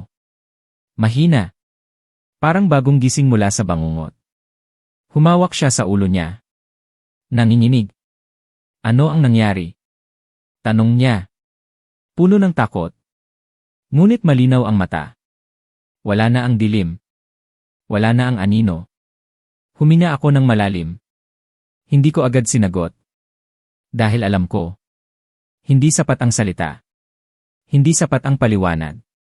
Sa halip, tinulungan ko siyang umupo. Dahan-dahan. Maingat. Buhay ka pa. Sabi ko. At iyon ang mahalaga. Sa likod ko. Ang mga bata ay lumapit. Unti-unti. Hindi na sila nanginginig tulad kanina. Ngunit may bakas pa rin ang takot. Normal iyon. Totoo iyon. At hindi ko iyon aalisin. Dahil iyon ang paalala. Na may nangyari. Na may dapat tandaan. Tumayo ako. Dahan-dahan. At tinignan ang buong bahay. Wala nang bakas ng kanina. Wala nang dugo. Wala nang galaw. Ngunit alam ko. Hindi ito ibig sabihin na wala na. Tahimik lang. Naghihintay. Sa tamang oras. Sa tamang kahinaan. Habang papalabas kami ng bahay. May naramdaman akong bahagyang kirot sa dibdib ko. Hindi sakit. Kundi paalala. Na may bahagi pa rin ng dilim sa loob. Hindi na malakas. Ngunit hindi tuluyang nawala. At hindi ko yon itinanggi. Hindi ko yon itinulak. Dahil alam ko na ngayon. Hindi ang pagtakbo ang sagot. Kundi ang pagharap. Sa bawat araw. Sa bawat sandali. Paglabas namin ng bahay. Sinalubong kami ng hangin. Mas sariwa. Mas magaan. Ngunit sa hangin na yon, may mahinang bulong pa rin. Malayo. Halos hindi na marinig. Tahong po. Sariwang tahong. Napatingin ako sa malayo. Walang tao. Walang anino. Ngunit hindi ko na kailangang makita. Alam ko na. Naroon pa rin ito. Sa kung saan. Sa kung kailan. Naghihintay. Huminga ako ng malalim. At tumingin sa mga kasama ko. Hindi pa tapos. Sabi ko. Ngunit hindi na ako natatakot sa salitang iyon. Dahil ngayon. Alam ko na ang ibig sabihin nito. Hindi katapusan. Kundi pagpapatuloy. At habang unti-unti kaming naglalakad palayo. Sa baryo. Sa bahay. Sa bangungot na yon. May isang bagay na malinaw sa loob ko. Hindi ko na kailanman maririnig ang bulong na yon nang hindi lalaban. Hindi ko nahahayaang may mawala nang wala akong ginagawa. At kahit sa pinakamadilim na gabi. Kahit sa pinakatahimik na sandali. Kapag may muling bumulong. Tahong po. Sariwang tahong. May sasagot na. Hindi na. Hindi na. At sa bawat pagbigkas ko ng salitang iyon. Mas tumitibay ang loob ko. Mas lumilinaw ang isip ko. Hindi ko kailangang takasan ang bulong. Kailangan ko itong harapin. Kailangan ko itong pigilan. Habang naglalakad kami palayo sa baryo. Unti-unting nagiging mas madilim ang paligid. Mas tahimik. Mas malamig. Wala nang mga tao. Wala nang ilaw. Tanging kami na lang. At ang daan na tila walang katapusan. Biglang may narinig kaming yabag. Hindi amin. Hindi sa likod. Kundi sa gilid ng daan. Huminto ako. Sumabay ang mga kasama ko. Tahimik. Nakikinig. May gumalaw sa mga damo. Mahina. Ngunit malinaw. Parang may gumagapang. Parang may sumusunod. Unti-unti akong lumingon. At doon ko nakita. Isang banyera. Mag-isa. Nakatambak sa gilid ng daan. Walang tao. Walang bakas ng nag-iwan. Ngunit sariwa. Parang kakalapag lang. Napaatras ang isa sa mga bata. Ngunit hindi ako gumalaw. Lumapit ako. Dahan-dahan. At nang sumilip ako sa loob. Nanlamig ang buong katawan ko. Hindi tahong ang laman.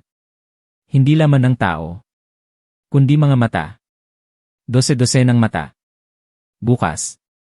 Nakatingin. Lahat sabay-sabay. Diretso sa akin. At sa isang iglap. Lahat sila kumurap. Sabay-sabay. Napaatras ako.